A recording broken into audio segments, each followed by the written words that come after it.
What's going on, everybody? It's your boy PTK Blam back in the building with another episode of the Shop Podcast. How is everybody doing? Shout out to all the beautiful people in the chat already. Shout out to everybody watching live. Appreciate you guys tuning in, man. A little bit of a late start, man, but shout out to all you guys, man. Make sure you retweet the link out. Let everybody know the Shop Podcast is live right now. Tuning in. We got a lot to talk about, man. It's been a jam-packed week. I missed you guys last week. Had some Mother's Day stuff going on, so you guys got to excuse me for that. But I always love to see you guys back on the bounce back week, as we call it, man. Shout out to Jesse B in chat as well, too. As you guys can see, no Shonsu, man. Shout out to Shonsu, always usually here, but won't be able to be here, man. Had some changes, moving to a new time zone, I believe. But shout out to him as well, too. But we got some an amazing guest. We got another guest on the way as well, too. You guys are familiar with him as well, but let's get into that. Let's just get around the pleasantries, get those out the way so we can get into these awesome ass topics. And once again, retweet the link, let everybody know the Shop Podcast is live, man. But first and foremost, man, we got Mr. 3-Bit himself making a rare appearance here on a Saturday, man. Like I was just saying in pregame, brother, sometimes when I shoot out that link or I reach out to you guys randomly, it works out, man. But glad to have you on, man. Appreciate to have you. Yeah, man, it's always comfy when I come up in here. Yeah, got my fam in here as well, and I always love joining this show. And you caught me at a good time, so I'm glad to be on here.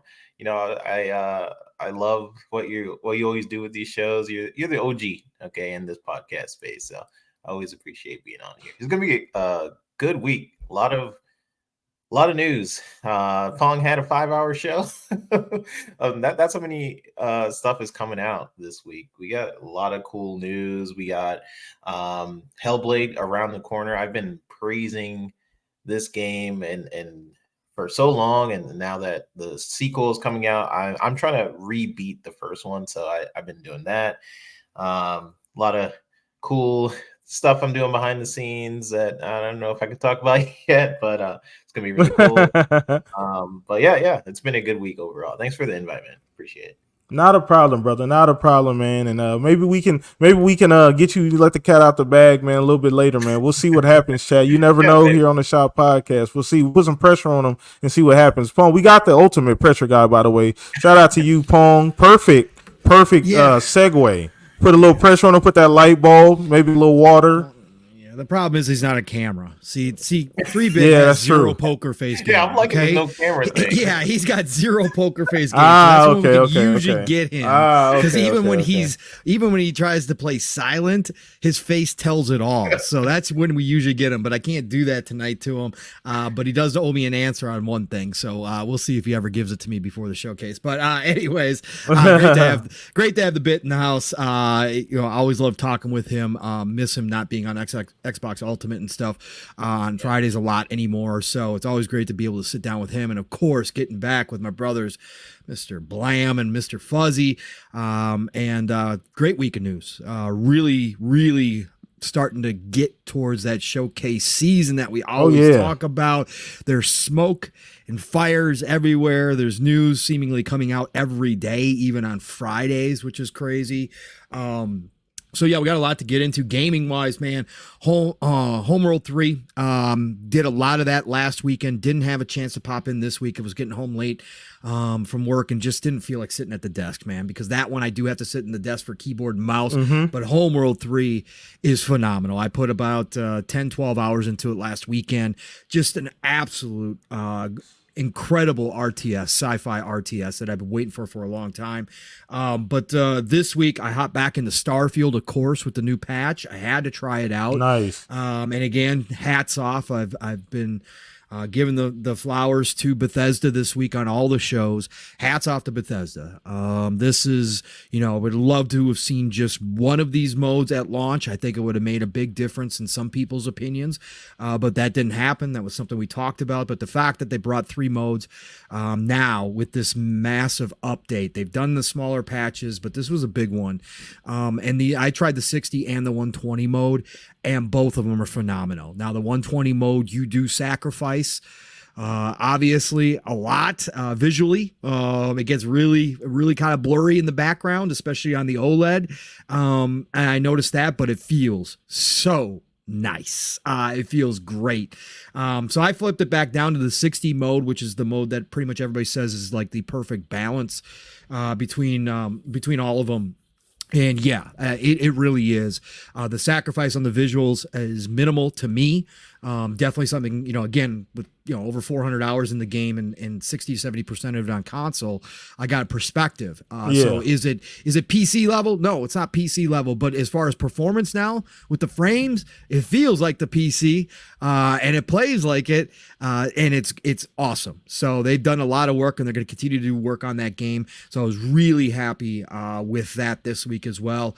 And then, of course, the game I've been waiting on came out this week, and I've had it pre-ordered. I've been waiting on this for years. It's the one first-party Sony game that I missed out on that I really wanted to play. It's the only one I've ever had FOMO for like this, and that, of course, is Ghost of Tsushima. And that finally dropped on PC with the director's cut, and Nixxes just knocked it out of the park. Nixxes is probably, at this point, Sony's best acquisition because of the quality of work that they do for the PC ports, and Ghost of Tsushima is a high-level port. This is polished. It is optimized. There's a couple little things they do have to fix real quick, but my God, what a beautiful game. It was worth the wait that I had to go through to finally start playing this game. And I'm early on in the game. I'm about probably about 4 or 5 hours into the game now, exploring the open world. But I understand why so many people said that this was Game of the Year. I understand why so many people said that it shouldn't have gotten as low scores as it did when it first dropped. This is a game that is, I know as I play through it, going to be special. The exploration is great. The combat is the perfect level of on the cusp. It's not Souls at all, but there is parrying. There is dodging. You do have to pay attention. But for my skill level, when it comes to those types of combats, when it comes to not being a hack and slash, this is perfect. I can do this. I'm willing to learn. I'm still dying, but I'm willing to learn because I've already feels good. So really having just an awesome time with Ghost of Tsushima, and I'm going to be diving into that. That is now permanently in the rotation, and then obviously next week I will be adding Hellblade 2 to the rotation, along with Homeworld 3, Megaton, Musashi, W Wired. I keep rocking that, getting my dailies done, and that is just a time sink. That is one of those games where you just look up and it's been 3 hours. You don't know how it's been 3 hours. Again, any anime mecha fans out there that like JRPGs, go pick up that game on PC if you've got it. It is you'll have a great time. One of my favorite games this year so far, and there's been a lot of great games, but that's one of my favorite games, and a lot of people are going to sleep on that game, but it's something that, again, any anime mecha fan should actually touch. It is a great game from Level 5. So yeah, that's been my week of gaming, man, but we got a lot to get into. I know we got another guest coming along. We got to get to Fuzzy. So what's going on, PTK? Let's do it. Shout out to you, man. Appreciate you, man. Glad to see you, man, back in your Grazer bag, man. Shout out to everybody in chat too. Nate, Dog, Mike Johnson, Brett. Oh man, got to do it, man. It's a lot going on, lot to play. I love it, man. Even amidst all of the trials and tribulations that us gamers go through, right? There's still all of these games we can fall back on and go play, man. That's awesome. So love to see it, man. Let's throw this over to you, Fuzz, man. As you can see, we back to Graze, and I've been doing a little bit of grazing myself. I'm not gonna lie. Obviously playing a little Diablo myself, jumped in obviously with the new changes, feeling good about those. Playing a little Druid now. That's a little fun. Okay. So got back into that. Playing with wifey. She's been playing a few games on her account, but I just been kind of rolling with her. She plays a ton of Roblox, so I've been playing that. Blam plays Roblox. Sorry, chat, but it's been a great run. It's been a great run for the Shop Podcast. All right. Everybody just leaves. We got to take your gaming card, PTK. We got to go ahead and shred that sucker. And we're done. It is what it is, my boy. It's one of those top 5 games we see in those top 10 lists most played. So, Yeah, it is what it is, man. It is what it is. But I got to be honest, right? So, but either way, Fuzz, man, how you been? What you been up to, brother? Oh man, it's great to be back with you guys. Man, we got some special guests here tonight, but man, I've been watching Twitter and some of the discourse over silliness, which I'm pretty sure we'll get to later on today. But other than that, as far as the gaming stuff, I'm so glad they made the announcement for Undisputed coming to console. Oh man, I think it's like October 11th or something like that it's coming. So finally, everybody will be able to get something on console that, early access has been such a blessing to have, kind of deal. So you guys will get like the final product. I mean, it's been great being a beta tester for it for some extent, but this will hopefully inspire EA to maybe bring a Fight Night back, or even a Def Jam game, or just some sort of non-UFC game. Which, nothing against the UFC, if they just, like, I know they have that stand and bang mode where it's almost like boxing, where you don't have to worry about takedowns and stuff, but yeah, that I think was always the weak point for me with UFC, is the takedown stuff. So it's like, just having a boxing game or some sort of fighting game from EA would be nice. But Undisputed is going to be a solid boxing game on console. Outside of that, been playing Hellblade in preparation for Hellblade 2. Nice. Like, I had three playthroughs. Like, I had my PlayStation 1, which I didn't copy over the files when I still had PS Plus from my PS4 to my PS5, and I don't feel like digging it out of the attic right now as far as just to transfer the save. And I'm not signing up for PS Plus because I barely use any of the online over there. But that was 60% playthrough, and then I had the one on console, which was like 20 or 30% played through. And when I went to play it on PC, unfortunately, it doesn't have the cross progression like a lot of Xbox first party titles. So they need to get on the ball on that, just like Bethesda needs to do that for Fallout 4.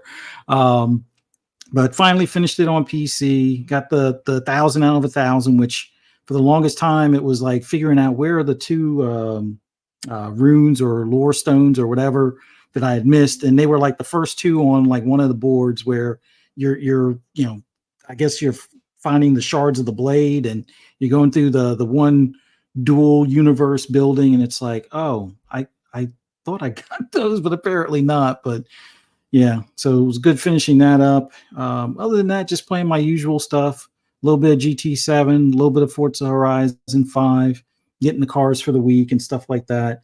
But man, looking forward to next week with Hellblade 2. Looking forward to the June showcase. Looking forward to see what Sony's got up their sleeve as far as this business update Beyond the Boundaries, and also looking forward to the supposed secret showcase that might appear next month. But yeah, we got a lot of gaming news, so much stuff. Like, I'm so glad we got the confirm on COD, even though we've kind of had that for a while. Yeah, but it seems like they wanted to put that they wanted to put that conversation to rest. Like, oh, will it not make it in there? I mean, whether they're having discussions or not, they already said it in court. They already said it at the business update. They already said it at the Bloomberg interview. Like, come on. It was like a known quantity type of thing at this point. But, so good to kind of put that to rest. But we'll see if anything changes Game Pass wise. I don't really expect anything to, but yeah, we'll get into that as we get into the show. But glad to be here with you guys. So awesome to be back. Awesome, man. Awesome. Like I said, miss you guys last week, chat, man. Had the Mommy's Day stuff, but shout out to you guys. You guys always like double back the following week, and the show is even better. So I greatly appreciate you guys hanging out with us, man. And our other guests falling through as well too. I don't even call him a guest, man. This man is on the show more often than not now, but I'm always sending out that link. Love having my cousin. Shout out to you, Mav. How you doing, brother? Mr. Fun Speculation. What's up, cuz? How you doing? Hey, what do you want for your birthday? You want some Robux? Yeah. Those are valuable, man. I can flip those. So so go ahead and send me some Robux. Robux, it is, dude. You're a little low, Mav. By the way, just am I? Yeah. A little bit, just a little bit. Yeah. Is that better? No. Why am I low? I don't know. This is weird. No, you're. Am I okay? I mean, you're manageable. I can hear you pretty good. Yeah, I can hear you. It just sounds like you are like far away from your mic almost. Like that's what it sounds like. So I don't know. Okay, that's weird. Well, hi everybody. What's going on? Yeah, hope you're all having a great day today. I'm ready to have some fun here on the Shop Podcast with my cousin PTK Blam and the family. Let's go. Yeah, let's go, man. Shout out to you, man. Appreciate you all. Once again, let's dive in, man. We got a lot to talk about. It's been a busy week, man. As you guys can see, some few topics headlining the show. We got time. We'll jump into some other things later. If you guys got questions, you guys know where to put them. Drop them in the chat, and appreciate all of you. Much, much love. So let's go ahead and just dive in. And Fuzz kind of got the ball rolling. I'm going out of order here, but I kind of wanted to get in this since it's kind of on my mind, Fuzz, now that you brought it up. And we're going to be talking about the Call of Duty day one going into Game Pass, the known quantity, as Mr. Fuzzy Belvedere put it so eloquently earlier, man. This is a very interesting report coming out. Obviously, that it looks like internally, at least, it sounds like that Microsoft Xbox, right?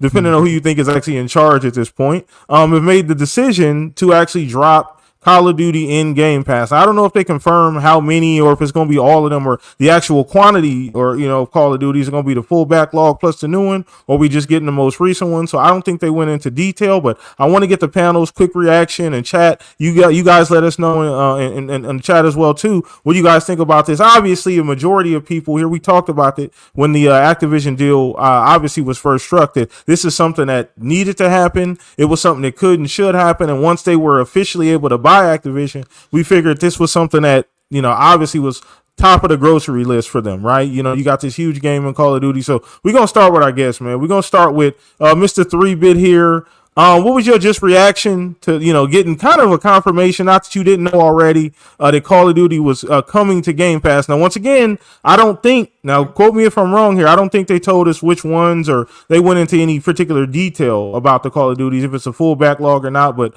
just kind of what's your reaction to that? Yeah, I mean, Call of Duty coming to Game Pass, I don't blame people for wondering if they don't follow Xbox news. And because of how big of a franchise Call of Duty is, people have been doubting Game Pass for quite a bit. It's like, it's not possible. There was apparently there was some internal conversations of them debating on whether or not it was a good idea or anything like that. But I mean, they pretty much would have a lot more explaining to do if they didn't put Call of Duty on Game Pass, both legally and to the public. Like, they didn't bring Call of Duty to Game Pass. They mentioned it in court documents that this was their intention to bring Call of Duty to Game Pass. And I mean, either way, I think it's going to be great. It was reported in like the Washington Post, I think was the people who did it. The conversation of like Game Pass's value. And listen, if you want to know what the great thing about Game Pass is, it's like you don't have to use it. It's optional. If you want to buy games, guess what? You can buy games for like a massive discount if you have Game Pass. Or if you want to try out all of their first party titles, you can with their service. It's like it's why I feel it's one of the best deals in gaming, and that is even more true with this entry of Call of Duty. Now I like you mentioned, PTK, I don't know what their plan is. Like, I know, are we getting like a bulk drop, or are we getting like the most recent one or the most recent couple? Yeah, I feel like what they confirmed in the Washington Post is it's this new upcoming Call of Duty. And I'm pretty sure that they're going to want to do a bulk drop, stealth drop at some point, probably during the showcase. They'll be like, oh yeah, we got all the Call of Duty pass. Stay tuned to follow the announcement of, we already know Call of Duty is going to the other game at that showcase, right? So yeah, I mean, I feel like it's great news. I love Game Pass. I love the value it brings to me. It fits my gaming style of just sort of jumping around. I know a lot of people on this panel, we kind of just jump around and try different games. And there's a lot of games I discovered because of Game Pass, and there's a lot of games I wouldn't have jumped back into if it wasn't for Game Pass. So there's whole genres I wouldn't even be playing if it wasn't for Game Pass. Exactly. Yeah. And Call of Duty for me, it's been a minute, honestly, since I jumped into a Call of Duty game for several reasons. Like internet reasons, just like I wasn't as interested in Call of Duty for a minute after like Modern Warfare 3. So Game Pass for me would be that thing like, oh, maybe I'll go back and see, you know. Now I'm pretty sure I'm in the minority because Call of Duty is a massive franchise. A lot of people are trying out Call of Duty. That is their game every single year. They're just like, yeah, I'm buying Call of Duty. I'm buying Madden. Buying FIFA. That's like the three games. And I do think Call of Duty is that franchise that can get people to buy a console. It is a comfort game for a lot of people. So I think if you are looking for if you're looking as a money man and you're trying to figure out how to bring people to Game Pass, then you need to start having games like Call of Duty. And you're going to have people be like, oh, I can buy it for $70 on PlayStation, or I could just get it straight through Game Pass. And that is going to move some numbers for sure.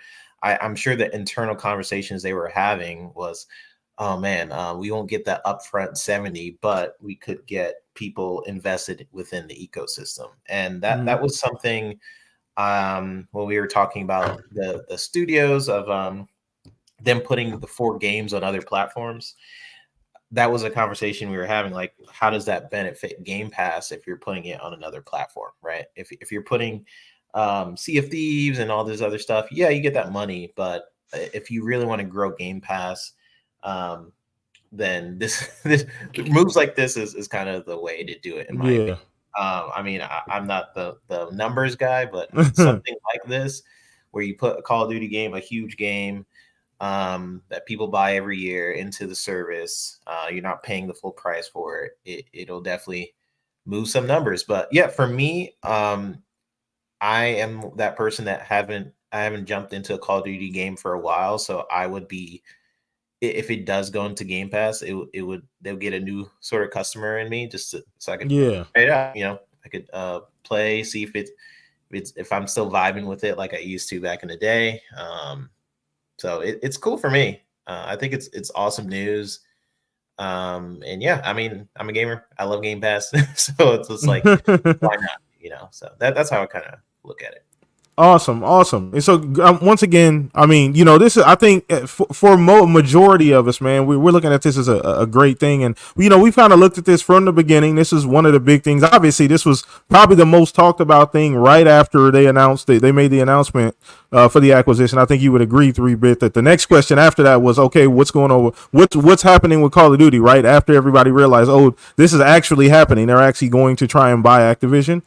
The next question was, what's going on with Call of Duty, right? So this is a big thing. And like you said, if you're going to do one like this and put it in service, this is going to move the needle. Because like you said, it's a comfort game. There's not a lot of comfort games. People think there's a bunch, you would think, but there's really not a ton of them, 3-Bit. Like, there's not a bunch of Fortnites, right? There's just like one. There's not a bunch of Call of Duties, right? There's like one. And how you market it too. Like, there's some games would think like, oh, Call of Duty is only on PlayStation just because of how they market it. So that Microsoft does have that power to market it however they want. That also brings to the conversation of how many people will start moving to Xbox to start experiencing Call of Duty on its like home platform. So. Exactly. And then, like you said, the added benefit of it being in Game Pass and them saving some actual like money, right? So that's a big deal too there. So let's throw this over to you, Mav. There's another elephant in the room, Mav. I'm pretty sure you guys have talked about this on FSP and the other multiple shows over there at the network, we like to call it. But the other elephant in the room is Game Pass, right? Like, how does that affect Game Pass? And a lot of people talked about pricing, man. Like, does this justify maybe a couple dollar price boost? And would people be okay with $2 or $3 Game Pass going up a couple dollars, right? If this does happen the way we think it's going to happen. But I'm sure you'll get in all of that in your answer. But Mav, what was your initial thoughts on just getting the confirmation, so to speak, that this was happening? So first off, it's kind of raised another element where we're seeing the lack of education about what Game Pass is. Okay. You know what I mean? Like, I see a lot of people just assume that you have to play Call of Duty in Game Pass on Xbox. There's not still going to be the option to buy it, right? It's like, oh, I don't want to. I'll just buy it over on PlayStation still, or I will. I don't want to have to get Game Pass. And I'm like, guys realize that this has always been an option, just a one way for people to access the games. And it's really raised that, like, I think this is going to be good because ultimately Call of Duty coming into Game Pass is going to hopefully somewhat educate the casual market on what it is that doesn't understand it still. And it's bringing a lot of attention to it. Now, when, like 3-Bit said, when Sarah Bond said it twice in 2 different settings, it still didn't register with people, right? The fact that they always said that they were going to do this just never really registered with people. But now it's like a third-party news organization, Wall Street Journal, coming out with a report saying that they're going to do this. So now it's official. Reputable. Right? Yeah. All right. We need the bow ties and suspenders to get the pencils on it. It doesn't matter what Microsoft says. It doesn't matter what Xbox says. The Wall Street Journal said this. So now it's legitimate. So now the conversation has started, and we've seen a lot of it going on about, oh, this is like going to kill Xbox, or like this is going to be amazing, or this is it's going to ruin Call of Duty, or all these different situations. And I just think a lot of the conversation with that is overblown. I think for the most part, if it benefits anything, it's benefiting Game Pass and the potential growth of that. It's going to be just an option for people that want to subscribe to Game Pass. I saw somebody be like, again, this same thing. Why spend $200 a year to play Call of Duty when I can just spend $70? It's like, if that's the only game you play, spend $70. You can do it on Xbox, you can do it on PlayStation, you can do it on PC if you want to, or if you want to have a crap ton of other games as well, you can subscribe to Game Pass and get it that way. I think the biggest thing is going to be how they really message this during the showcase and that direct that they have, and then afterwards, like, how are they going to present this to the market, to the Call of Duty fans, to the people that aren't really in touch with Xbox or understand Xbox? Because this is going to be their biggest opportunity to reach a game that they know at least like 15 million people will buy every year, right? So they're like, well, there's this market out there. And that's the bad Call of Duty, by the way. Yes. That's the terrible one that nobody wants, that the most downvoted trailer, everything like that. So you're going to have this market all of a sudden, like, hey, oh, what's this other option for I can access this game, right? And then eventually some of those people are going to move over to this generation and stuff like that, and they'll have to make a decision. But there's also a big PC market there. I think a lot of people that are saying that, like, this is just going to be bad for Xbox, they're going to lose so much money and all these things, are also losing the fact that there's a lot of Game Pass subscribers already as well that maybe just aren't necessarily Call of Duty players or have cared to spend the $70 on Call of Duty in the past, but now are going to have access to the game. And they may say, hey, this is a big game every year. Why not? Why don't I try to get back into Call of Duty again? Because I have the game. And then maybe those people spend money on microtransactions. Maybe it grows the player base even more, right? And we'll see what happens over time. But I think it's going to be a big Call of Duty because this is Treyarch's first one since Cold War, I think, right? And this is hopefully going to push it a little bit forward. It's an opportunity for them to really grow what Game Pass is, and also educate a different consumer base on that. So it's gonna be interesting, bro.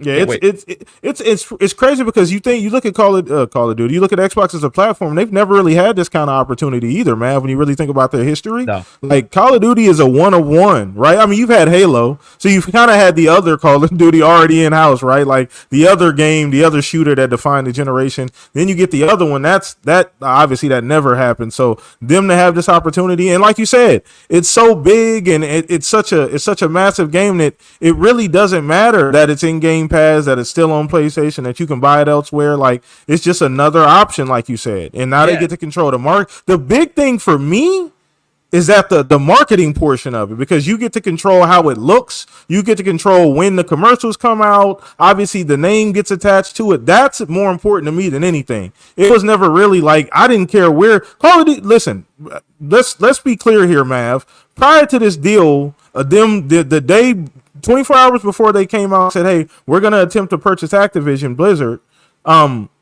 nobody cared where Call of Duty was at. Like nobody cared where you could play Call of Duty. You can play it on a toaster, a microwave, a refrigerator. Nobody cared where you can play it. Then all of a sudden everybody cared where you could play it at.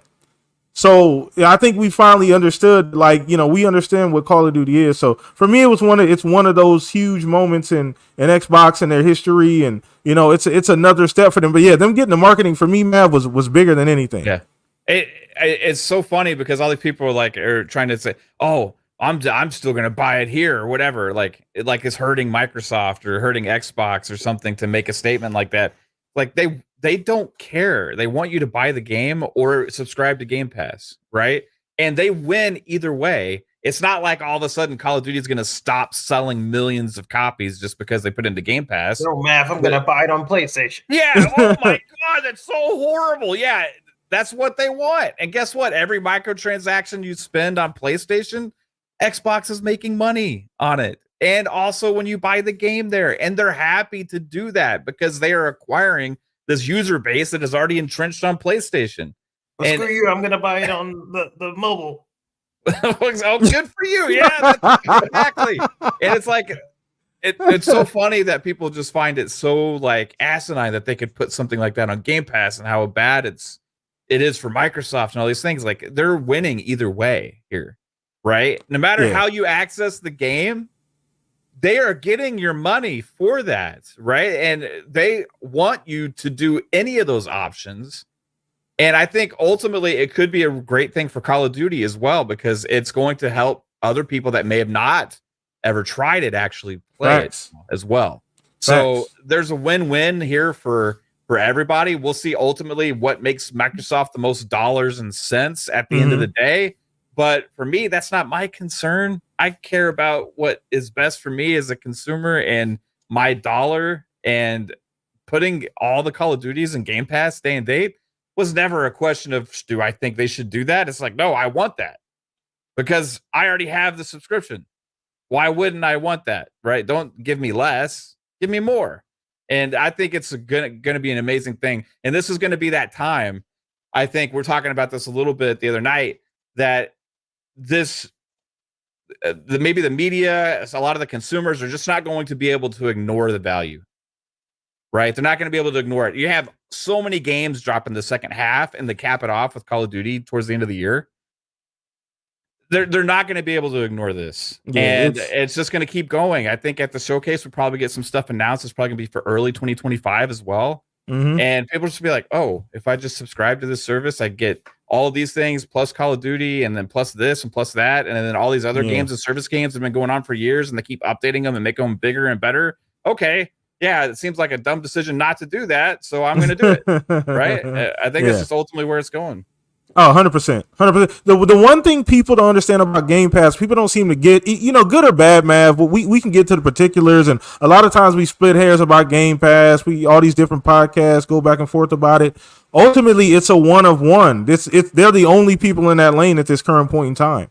So it's a great space to be in for Xbox, because you're the only people that can do what you're doing, essentially in that space, and provide the type of value that they can. And with adding something like Call of Duty, boy, what are we talking about? There's tons of people that I'm sure own Game Pass that probably don't play Call of Duty, that might take a chance just because it's in Game Pass. That's a huge thing. I'm once again, I'm not throwing any numbers out here, but that really happens. That can happen, and it probably will happen once we get the official announcement and we see that it's actually coming into the service. That's more than likely what's going to happen, people. So Game Pass is a one of one. It's something that it's a feather in Phil's cap. Obviously, I think it's something that like he could put his name to attach that to his legacy. That's going to be huge for him. But ultimately, man, Call of Duty hitting Game Pass is a huge deal. Anybody trying to like undersell that, irregardless of where you buy it and where you play it, is completely oblivious to really what's going on. So let me throw this over to you, Pong, because I know we've talked about this many times,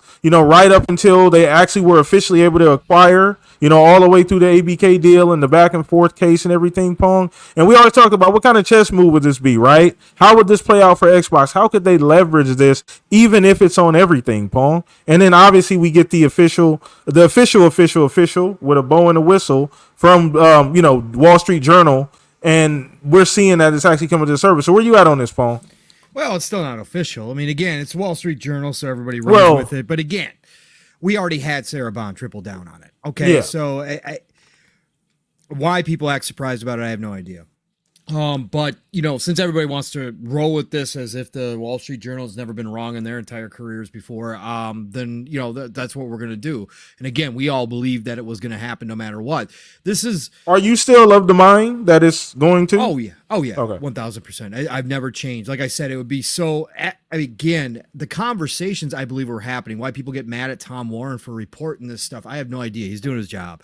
People are so weird about this stuff, man. People are so weird about Xbox and being so protective over these guys. Like, of course those discussions happened. Of course they had 1,000,001 different kind of slides full of analytics about what the different possibilities would be if they put Call of Duty on Game Pass or if they didn't put it on Game Pass. Of course this is an internal discussion. This is not something small. This is a huge, huge deal. But ultimately, we all believed, I think all of us here all believed, that they were going to follow through with their promise. And then we got the podcast, which they said all Activision Blizzard King games would be coming. And then, of course, Sarah's, not so good interview, but she stated that the whole slate was coming. So that was a triple down by her. So at that point, there was just no question that this was happening. Yeah. This is too important. Again, ABK was a huge deal for a lot of reasons. And we've talked about those, the PC side, the mobile side. And of course, not to lessen it, but Call of Duty was a, big part of that too. It just wasn't a major part. But of course, when you pay $70 billion and you get one of the world's biggest IPs, of course it's a big deal. And to stamp this as your own, because you do now own it, this is the way you do it, especially if Game Pass is going to remain one of the major vehicles that you get people into your ecosystem with. If they were going to back out of Game Pass completely, if they're going to shut down Game Pass, then I could have seen them not doing this, right? But the fact that they're going to do this means that Game Pass is still on, it's still got green light, right? And we've seen them still investing this year heavily into Game Pass with the amount of games dropping in here. So having Call of Duty in there we're going to find out the impact, right? We're going to see what it does. Now, obviously, it's going to depend a lot how they market it. It's going to depend what kind of promotions they do now that they have the power of Call of Duty. And this isn't something new. They had it during the 360 era. So they should be able to capitalize on this. This should be an automatic almost dunk for Xbox. Now, how much it moves the needle, what percentage of people that remains to be seen. That remains to be seen. But we just found out this week too, PTK. We found out this week too that still half of the people on Xbox and half of the people on PlayStation are still on last gen consoles. So if this Call of Duty, and I say if because a lot of people are assuming, I haven't been able to still find any confirmation one way or the other.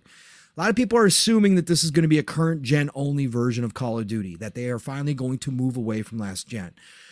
If that is the case, Call of Duty is one of the games that will start to move those 50% plus 50% people from the old gen to the current gen. So this could be a big moment, right? This could be a huge moment because could you convince some of those casuals, as we call them, those people that don't have giant digital libraries with PlayStation because they buy the same 3, 4, 5 games a year, and one of them being Call of Duty? Could you see some of those people actually take a look, if they know about it, at Game Pass, at Xbox, and see what it's offering, and maybe make the decision with the Series S as a very, very favorable entry point with the price point to move into current gen? Could we see enough of those people move to actually make an impact? Again, that's up for debate, right? That's what we're going to find out. But the big thing is that Xbox now establishes and starts to change the narrative that has been going on for over a generation, that Call of Duty is PlayStation and PlayStation is Call of Duty. They can now reverse that back to the 360 days when it was Call of Duty is Xbox and Xbox is Call of Duty. Not that people still don't know it's everywhere. Not that any of that has ever changed, no matter who's owned the marketing rights, but it can it can actually influence people's decisions. And I think that, again, they've got to jump on this.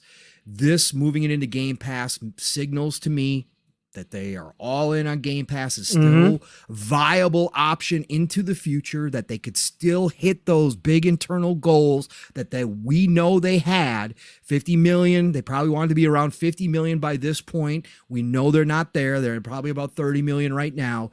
So they've got a long ways to get there, but this could be the start of it, especially with the amount of games they have coming out and what the lineup is starting to look like. And if they're going to launch next gen early, they've got a lot of things in their favor right now to start that process. Anybody who does not move, if this is a current gen only Call of Duty, anybody who does not move from those people that are still on last gen, most likely most of them will move when GTA 6 launches next year. Yeah, I was gonna say that's the other one. That's the other one that is an absolute mover, right? Everything's that's going gonna to push people. Yeah.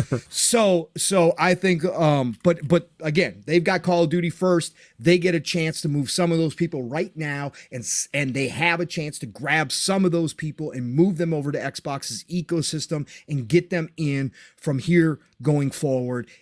If they do this right. So I think we got to have the boxes, we got to have the consoles with the Call of Duty all over it, with whatever 30 days free Game Pass, including Call of Duty. We got to have all the holiday marketing around Call of Duty and what other games are coming out, but specifically Call of Duty. It's got to be a Call of Duty Christmas over at Xbox, right? That's what I believe that they probably will do. So yeah, this is a big moment. And I think that, ultimately, the people that want to do all this kind of double speak and contradict themselves over, what this means and that Call of Duty is going to be bad and that they can't put it in the Game Pass because they'll lose all these sales. Again, there's so much goalpost moving and there's so much intellectual dishonesty of how they ignore where Call of Duty, yes, of course, the upfront sales make money, but they make $1 billion a quarter on transactions. Yeah, we've seen the numbers, people. On the cosmetics. They make $1 billion a quarter on cosmetics, bro. We know the psychological factor that happens with people who do get games in Game Pass. A large majority of us who get a game in Game Pass for quote unquote free, we are more likely to spend money on that game or on other games because we feel like we got something. And with Call of Duty, you absolutely could make up some of that on the back end as people buy more skins or the DLC that drops or the season passes just because they felt like they didn't spend that $70 up front. So again, we got to watch and see what happens. But I think that, I think Xbox is going to do it right. I think the showcase is going to start it off. I think they start imprinting on everybody's brain that Call of Duty is now Xbox and get used to it. Strategically, they are going to use it the right way. I have the utmost faith. Maybe it's blind faith at this point, but I do believe that we are going to get the marketing onslaught with Call of Duty for Xbox. I really do. I agree. Think they're going to go gung-ho and see what they can do. There is no guarantee that it's going to move the needle enough to make a difference, right? There is no guarantee in this industry ever. But I believe that they are going to try their best to see if it can do something kind of spectacular, actually. I think they got a chance, man. And then you got to think about this too. I don't know if you brought it up there. You might have touched on it a little bit too, with the added benefit of having the old Call of Duties in the service as well. That people that are still playing on these older consoles are playing. I can play the newer Call of Duties on the new system as well. You know what I mean? Like I can. That's huge, PTK, and it's a good point to bring up. And I think Mav and I touched on it Thursday night too, maybe a little bit. The people that are the casuals, right? That everybody talks about not moving because their friends are over on PlayStation. They got this digital library. Again, their digital library consists of Call of Duties, and Maddens and all that kind of stuff. All that stuff's over here on Game Pass. So again, yes, to your point, PTK, that is a huge benefit because when they start looking at it and making that decision, they say, oh, wait, So I'm not really giving up anything, because if I join Game Pass, I get the new Call of Duty. I get all the back Call of Duties. Xbox just fixed the servers for all the old Call of Duties, so I can go back and play all of them with my friends. Oh, EA plays in there, so I get the Maddens too. Oh, wow, look at that. Those are the types of people that you have a chance at grabbing right out the gate. So I think that is a huge point to make, and it's a great point to make. And I think that's why it's going to be part of the showcase where they announce, kind of the rollout of the Call of Duties into backwards compatibility, into the library, and then maybe some of the other titles as well. But that's a huge point. Yes. Good job. Oh, great. Absolutely. Great breakdown. Let's throw this over to you, Fuzz, man. This is such a big deal. And Pong just talked about it, brother. Chat. Like, we knew this already when the morning we saw the deal happen, the morning we saw that tweet, the very next question in my mind and a bunch of other people's mind, I saw it on my timeline, was, okay, what's going to happen to Call of Duty? That was the very next question, right? Outside of the mobile stuff and the just initial shock that everybody had to deal with that morning. But outside of that, man, Call of Duty was the next biggest question for us. So where are we at now? I obviously, chat, I might have jumped the gun a little bit. Not official. It's not official till with somebody on the stage say it or we see it at the showcase, right? Well, they haven't announced the game yet. They haven't announced, Like, that's only reason they aren't saying this game is Game Pass. Exactly. So that accounts for the redacted and everything else that we saw and all of that kind of stuff too, man. So good point. Good point. Call of Duty farming simulator this time around. That's what they're doing. Yeah. It's going to change forever. You know what I mean? It's like, it's going to turn into Roblox. It's going to be a turn-based farm simulator. Yeah. There is Call of Duty in Roblox, by the way, Mav. So just so you know. I've seen it. Just so you know. It's fire. Just saying. Get out of here. Who needs Call of Duty now? We got get out of here, bro. All right, Fuzz, back on track, man. I'm trying to sidetrack. And Roblox is on PlayStation now, so they're good. But Fuzz, where you at with this Call of Duty, man? This is a big deal, bro. And like we just broke down a lot of different pieces to this thing, right? Even if, and I know people, the initial reaction was, oh my goodness, what's gonna happen? But like we said it from the beginning, Fuzz. We said it the show the week, well, the show we had the week of the announcement, that like it doesn't matter where the game is at. You guys are missing the point. You know what I mean? Like, it's having that in your pocket. That's what matters, being able to control the narrative and the marketing and, all of that kind of stuff. It's everything around Call of Duty. So where you at with just kind of putting a button in this whole Call of Duty Game Pass thing? Oh, yeah. Well, like from get-go, since they had already mentioned it in the court documents, and they would definitely get some additional scrutiny that they don't want if they try to do anything other than put it into Game Pass. I think that's one thing that they have over their head. And the fact that they probably already have done, like you said, the slides, the metrics, the whole nine on what this will do for either growth of console sales or growth of subscription or a bit of both. I think they've already looked at those numbers, crunched them a few times, recalculated and crunched them again, kind of thing. And then just the fact that they're getting that 70% from the other platforms. I mean, it's going to wind up being on Switch too. So that's going to be another outlet that they have to collect the source of income for this game. And then you have the whole, battle pass and all the seasonal stuff and skins and whatnot that they're going to be collecting that 70% on as well. So they definitely have things well thought out and planned. And yes, they haven't made it official, like the exact name of the title and so forth. And I think some of that with the whole redacted, although that's been in Call of Duty for a bit, but I think part of it might be that the official advertising or the official marketing has like a certain expiration date, which would be before the the game releases, but it might not be before the showcase. So we'll see how that part goes. But it's been up for discussion before. Like Pong said, it was like a double and triple down between the business update and the Bloomberg interview. It would be very difficult for them to walk that back at this point in time, considering all the hard fought, battles they've had with the CMA and the FTC and stuff. I think this is like an inevitability. And however they want to do it, whether they do like a bulk drop with the new game or they do the bulk drop possibly the day of the showcase kind of thing. Oh, all of the previous Call of Duties in Game Pass today. Oh, and by the way, the next 30 minutes are going to be for the redacted, and guess what? Day and date type of thing as well. So I don't foresee there being any deviation from that. About the biggest deviation might be at worst. Modern Warfare 3 might be the excluded one for maybe a couple of months because of the contractual timeline or whatever. I mean, the same thing kind of happened with Bethesda when Evil Within 2 was still in PS Plus, and then because of the way the contract was written, it couldn't be in another subscription service at the same time or something weird like that. So it took about, I think, 6 months to a year before that came over to Game Pass, but all the other Bethesda stuff was pretty quick.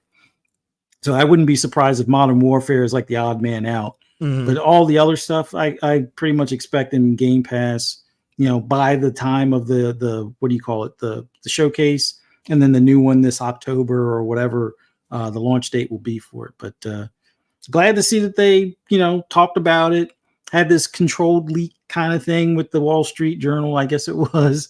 And, at this point, I don't think that there's any doubt what their plan is as far as doing that.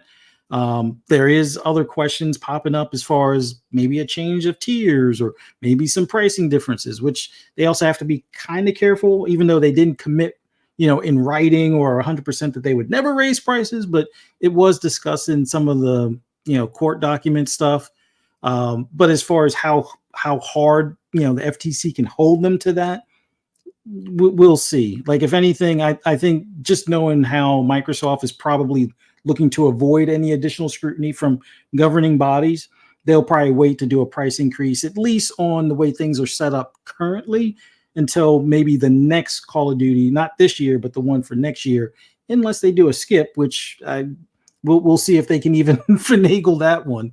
But at worst, if anything, if Game Pass gets a tier system, I think the big thing that they need to kind of course correct or adjust would just be the console one that's not Ultimate, just for the fact that you don't get online, but you do get Game Pass. But then the cheaper one gets online, but gets like Game Pass Extra Light kind of thing. So it's like that's about the only thing that seems like they need to kind of streamline a bit or adjust slightly type of deal. But besides that, looking forward to it.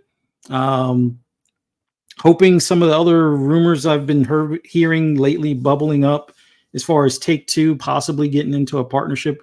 Hopefully there's some, credence to that, but we'll see how that pans out. But yeah, it's good to finally see all of that hard-fought effort with Activision is finally coming to pay dividends. And man, just imagine when those bundles start flying off the shelves and, Game Pass number is 50 million, I mean, that it's still early, but I totally expect either consoles to fly, which maybe not as much, but the Game Pass numbers, I think, will be the big area of where they see improvement. And at that point, maybe the casuals will stumble across a few of the other games in the service and be like, what have I been doing all my life? Like, what have I been missing out on all this time? People told me it was bad. How was this bad? I got 300 games that, like, at least 100 of them I want to play.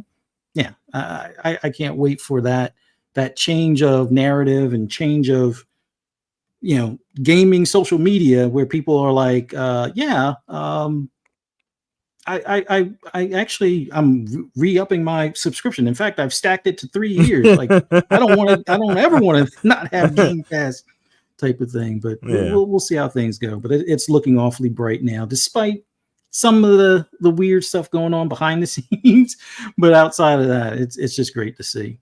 All right, so I got a question. Great breakdown, for shout out to everybody in chat. What's up, Steel? What's up, Shane? Snooky? What's up, everybody hanging out, man? Seeing some familiar faces, some new faces. Subscribe, hit the like button if you're enjoying the show. But I got a question, around two questions actually for you guys before we turn the page on this, and we could just kind of rapid fire this if you guys like. So one, the first question will be, what would you guys prefer as far as a rollout for the back compat stuff? Would it be like in like 2 month blocks, like drop 3 or 4 Call of Duties and then wait a couple months and then drop 3 or 4 more, as well as the next question is, what are we looking at as far as the impact is pricing on Game Pass when this drops in? Do we think this is going to have any impact on pricing? Do we think they're going to wait later on and say, okay, we'll bump up the price? Or is that even a thing for them? You know what I mean? Is that part of, did they include that in the deal already? We can go ahead and just rapid fire this. So, whoever want to start. Yeah, I feel like they're gonna increase the price of Game Pass. I think they're gonna want to get that good press first, so people like, hey, Right. you could play. Maybe how they'll do it in passes. Maybe they'll be like, um, from like tier one or phase one, all the Black Ops, all the Call of Duty Black Ops games are in Game Pass, or maybe they just do the whole slate. They're like, screw it, all the all Call of Duty games are in Game Pass. But if they wanted to like kind of like ease people into it and get people used to what Game Pass is as a service, I mean, I could see them doing it by franchise. Maybe the Modern Warfares, and then you do the Black Ops, and then maybe then the rest. Now, I do know that they're gonna probably want to do the other Activision games as well. That's true too. Can't forget about those. There's other games. Yeah, there's a lot of other games I could do, like the prototype games, Tony Hawk, and I mean Activision Blizzard is a ton of games in itself. So I do wonder how that is going to affect or maybe ease if they wanted to do it by like a tier basis, then I could expect like, well, we don't have all the Call of Duties yet, but we have all these other Activision games to kind of like make up for it. So if they do all the Modern Warfares, for example, they'd be like, we don't have Black Ops yet, but we have all the Tony Hawk games, or oh, we have like Prototype and stuff like that. Mm-hmm. My preference is just to drop all of it. just go ahead, just drop all the Call of Duties, drop everything you got, and then that would be a mic drop moment. But if you wanted to kind of like have that hype go up for most of the year rather than just doing it all at once, then I could see them doing it by franchise for sure. Yeah, facts. Okay. Anybody else? Yeah, I think Summer Showcase, when they have the Call of Duty Redacted and they announce the new Black Ops game. I think part of the Summer Showcase, either in the Redacted thing when all the Call of Duty fans are watching that, or like right before you announce that all the Call of Duties are going to Game Pass, right, from the past. And then including the new Call of Duty that you're going to see right now on Xbox, Call of Duty Black Ops Gulf War Redacted. It's going to be there on Game Pass Day 1. Check it out. And then we see that whole thing, you know, and they mentioned Game Pass 20 times during the reveal of Call of Duty Gulf War. But I think you start with COD with the back compat rollout, and then you include some other waves of games, but you kind of announce that the waves are rolling out starting now. And I think they do like at the Summer Showcase, I think is when they drop like that day, some of the Call of Duties. Because I think it makes sense to generate a lot of excitement from the Call of Duty community along with that announcement. And I think that's one of the reasons we haven't seen any of them to this point. And then after that, you know, then you do like some of the other games, including like with some of those CODs when they start rolling them out, right? But I think marketing it like is going to be important because they really want to cement that Game Pass name with Call of Duty now. Like, because you saw what Call of Duty did for PlayStation, just in general as a brand, and if you kind of really take that association with Game Pass, it can really help gain some momentum there. So I think it's an important thing for how they handle it, and I think they know that. So we're going to see a different level of marketing with Game Pass because of Call of Duty. No, facts. It's a big deal, man. It's really, really flexible because, like you said, they have other games that they can add into. They could go the mixed bag route. You know what I mean? They could kind of like chicken it, right? They could just drop like you do the the proposition he made was that you do it by franchise, right? You start with the Modern Warfares and you do the Black Ops. If you want to kind of go that route, it's a lot. It's kind of up in the air. So chat, let us know what you guys want to hear about it as well. But Pong, Fuzz, like where are you guys at on those two questions? I've said that they should drop them all at one time because everybody's got their favorite Call of Duties, right? Got it. For the Call of Duty fans, the fan base, some people, obviously really like Black Ops. Some people like the World War II stuff. So, there's always a mixed bag between people who, in that community itself. So just drop all the Call of Duties. The rest of the back catalog of Activision, you can space out, right? You can play around with some of those back compat titles and drop those. But I think the Call of Duty's got to be one big drop. I think you just got to drop them all in there. Whether or not they do that, we'll find out. But I think that would be the best way to do it. That does make the biggest impact as well, too, I think. Yeah. Yeah, because then you don't have people sitting around going, well, when are they going to drop my Call of Duty? Like, come on, man. Again, just drop them all. I think as far as Fuzzy's comments about potentially last year's Call of Duty not being a part of that, sure, whatever. Drop as many as you can drop and drop them all at one time, make it a Call of Duty hype fest along with the announcement of Gulf War, and just roll it all out and then play with the other back compat titles as you wish. You got plenty. You got plenty. Yep, for sure. Yeah. So I think so. What was the other part of the question? I forgot. Sorry, old brain. Oh no! So one was the rollout, and then the other one was the pricing. How was it? Is it going to affect pricing? Yeah, we had a big conversation about this morning. Steele and I did, because I think it's fascinating too what they're going to do here. Again, I'm never going to celebrate price increases. Okay, am I going to get out the torches? Never. No, I'm not going to get out the torches. But again, when a company's celebrating billion-dollar profits quarterly, I'm not going to say that we should pay more. I'm not going to say it's okay now. Realistically, do all my other subscription services go up? Of course they do, especially as they roll through. But I'm not going to celebrate it. But at the same time, now we've heard, right? There's some smoke out there that they're redoing all of it. That they're going to redo all the Game Pass, and kind of get rid of some of the confusion that people have over the different setups, but also break this down into maybe potentially different tiers. So I definitely think so. I brought this up this morning. Again, every customer, every gamer, right, that is in Game Pass will have to decide where the value ends for them, right? Where it becomes too much. They have a lot here that they could do. I threw it out this morning that an Ultimate Plus tier where you add benefits and including Ubisoft Plus, the complete package, including your first party titles, obviously day and date, but with all DLC included, basically ultimate editions of everything. The real EA play, which includes EA day and date, $28 a month. I would consider it. I definitely would consider it. Like if they did enough to add benefits to it, I would pay. Because again, that comes out to basically a game every 2.5, 3 months, right? So basically 4 or 5 games a year in total budget. That would be a lot of value. I think they could do some really, really interesting things if they want to reshape what Game Pass and the tiers look like. I think the ad one that we've heard about in the past is a reality. I think that's something they're going to roll out as well. I think they could have one where you don't get day and date games.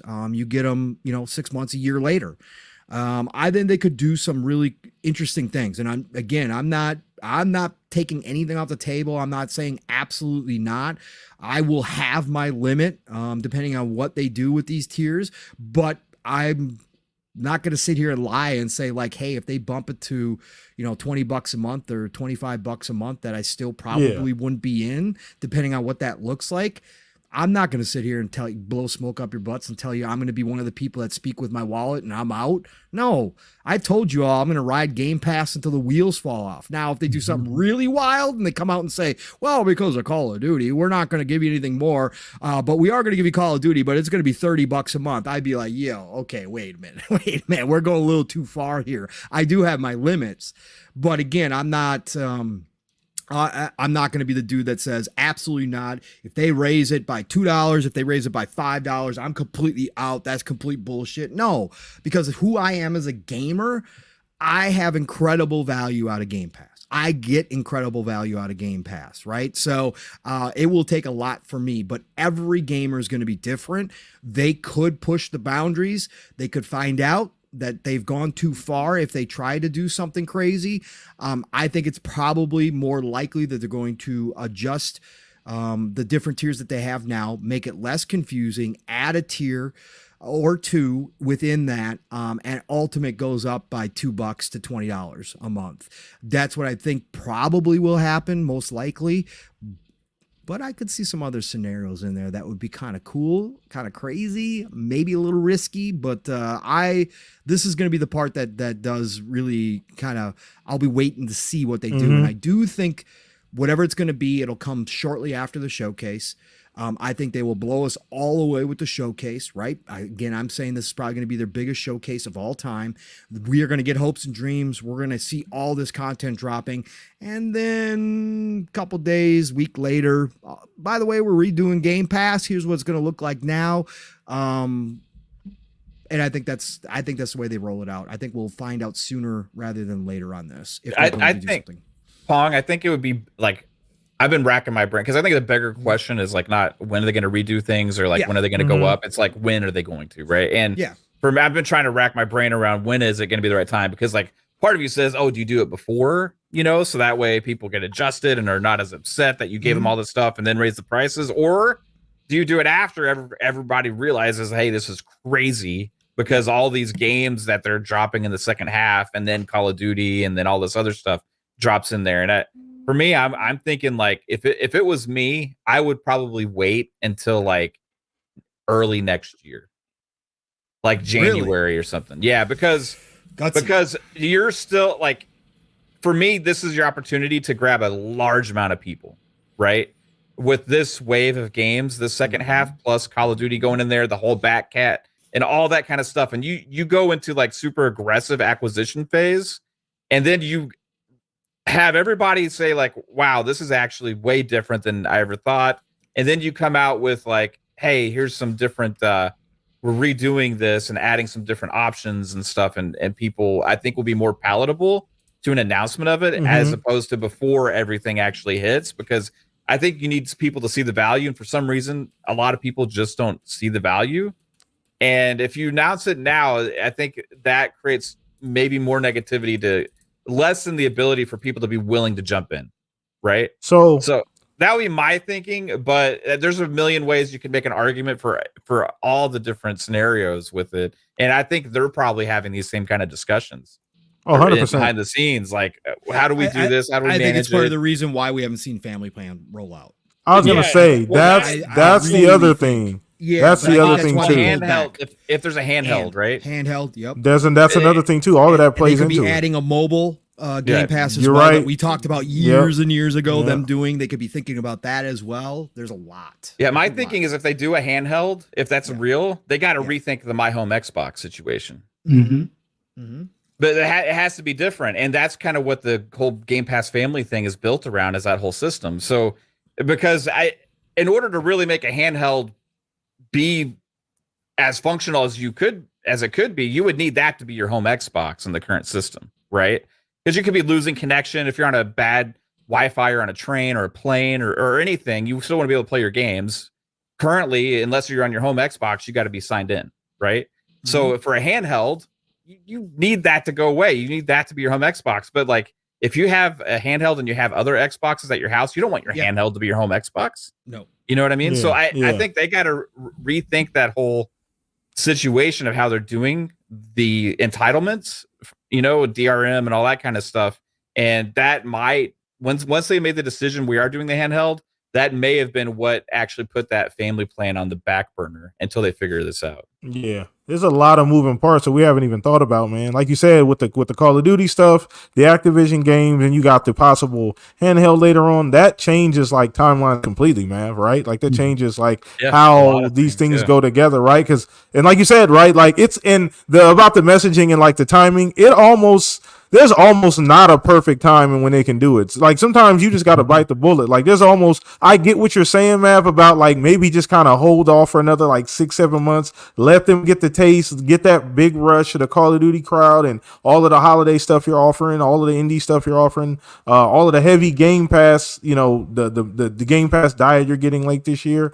But I don't even know if that's like that even matters, Mav, to be honest with you. Like, because that's such a pretentious idea, right? Like people people are so weird when you try and do things like that. Like when you try and like, because the initial idea is that like if people already aren't understanding Game Pass, then now you have to re-explain Game Pass all over again, right? To people that already don't understand it. There's really not a win-win situation. There's not a good scenario when you're raising the prices. Consumers are going to be unhappy. Yeah, they're going to right. It's going to be like what's going to not unless you sell it properly, and if they are actually I was going to say doing like all the tiers, and they're going to introduce some other stuff into it.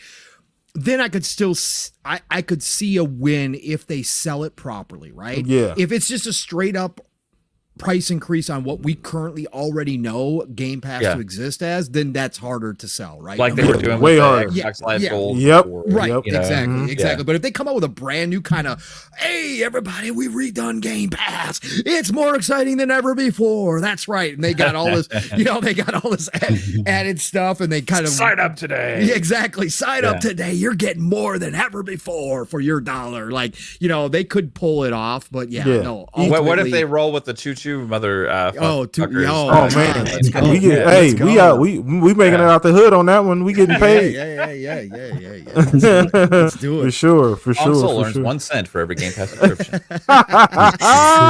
It adds up, baby. What you mean? It adds up. Yeah. It adds up. So Paul could retire at that point. Yeah, he'll take that 30. Yeah, easy. 1 cent times 30 million. Well, yeah, what's that? Yeah, easy. Yeah, easy. But so so now that we've talked about the Call of Duty and the Game Pass and everything like that, I want to kind of turn the page. We got other things we need to get into. Shout out to everybody watching live though. You guys are fucking awesome. Like I said, man, every time we miss a show and come back, you guys double down and show up even bigger and better the next week. I love that you guys support the show the way you do. Thank you guys so much for coming out, man. So there was a bunch of other things we want to talk about this week. The other one I specifically want to talk about as well was the Assassin's Creed Shadows stuff, right?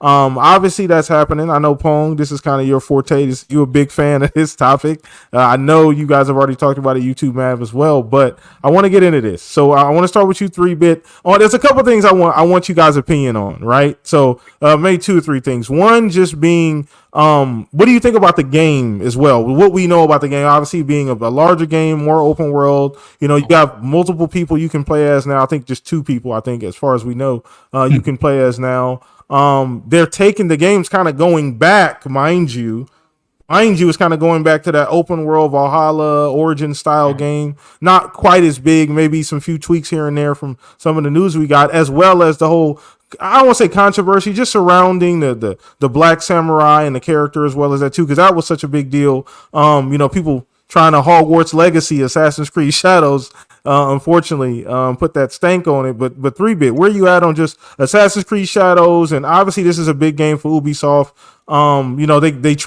They got to nail this one, right? I mean, the last one did well, but it kind of came and went. It was so odd, right? Like, I know that one was more of a, for the, original OG Assassin's Creed fans. It was a smaller experience, but it kind of came and went. Right. Yeah. I'm interested in what Ubisoft is going to be doing with these games, like having the open world, whether or not they're going to start separating the franchises in like a different direction, right? Because they've been going in this sort of open world RPG, more slasher kind of vibe for like Valhalla and then as opposed to the classics, right, where you have more stealth elements. You're being an actual assassin in an Assassin's Creed game, being a part of a group where you kind of follow the creed or you protect the apple and I love that stuff. I love the story elements in Assassin's Creed. The newer games they definitely been going away from that, but I think they know the conversations that people are having with the Assassin's Creed games, and trying to sort of bridge the gap between those 2 kind of elements, whether they should keep going into open world lane or kind of dial it back and kind of go more stealth.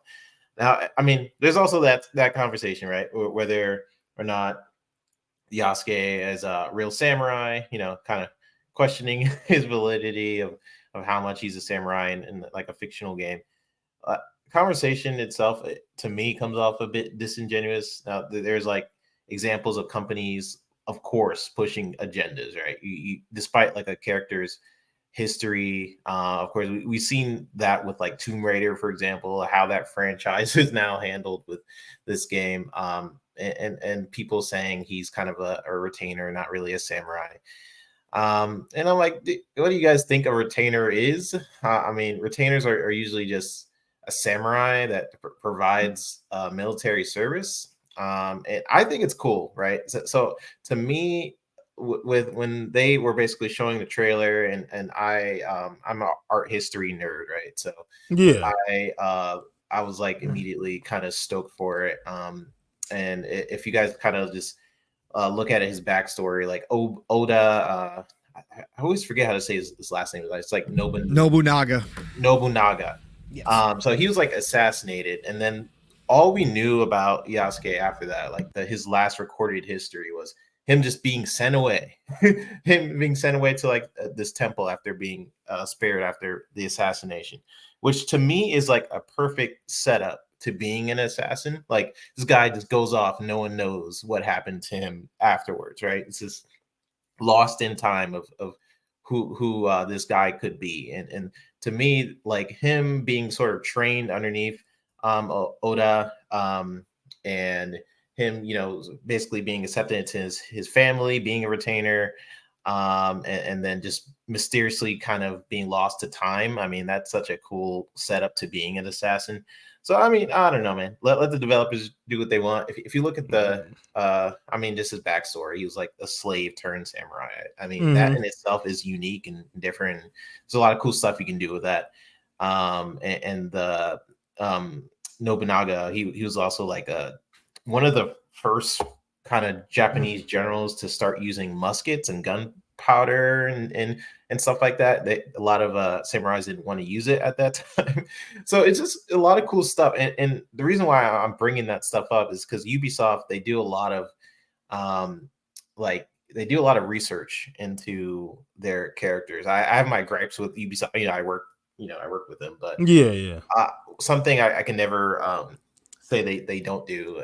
They definitely do a lot of research for Assassin's Creed, whether it's doing the world research or doing characters and how they can put them within a time of history, and then of course change what they want. Like obviously there's not going to be aliens and stuff like that is recorded in history, but it is in the Assassin's Creed games.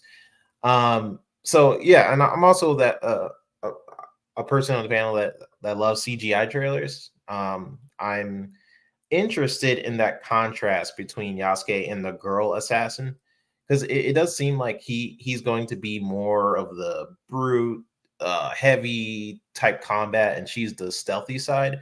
So kind of what you were saying, PTK, like with where they're going with the more open world.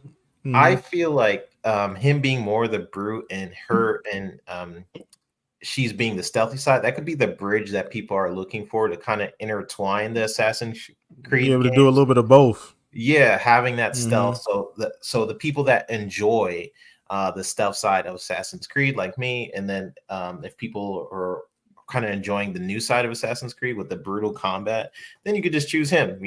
So if Ubisoft is trying to find a way to still have the Valhalla aspects as opposed to the original, then having multiple characters kind of fit both of those franchises is kind of a good caveat to sort of modernize what they want to modernize, but also have an ode of the older Assassin's Creed games. So I'm excited, man. I'm liking the trailer, the direction, the art style. We'll see how they actually deliver. It seems like they got a brand new engine and stuff like that. It looks beautiful. I'm really liking samurai games right now. I'm currently, I'm watching the show Shogun, so it's very everything. It's like the samurai year for me, I guess. So I'll definitely be checking this out.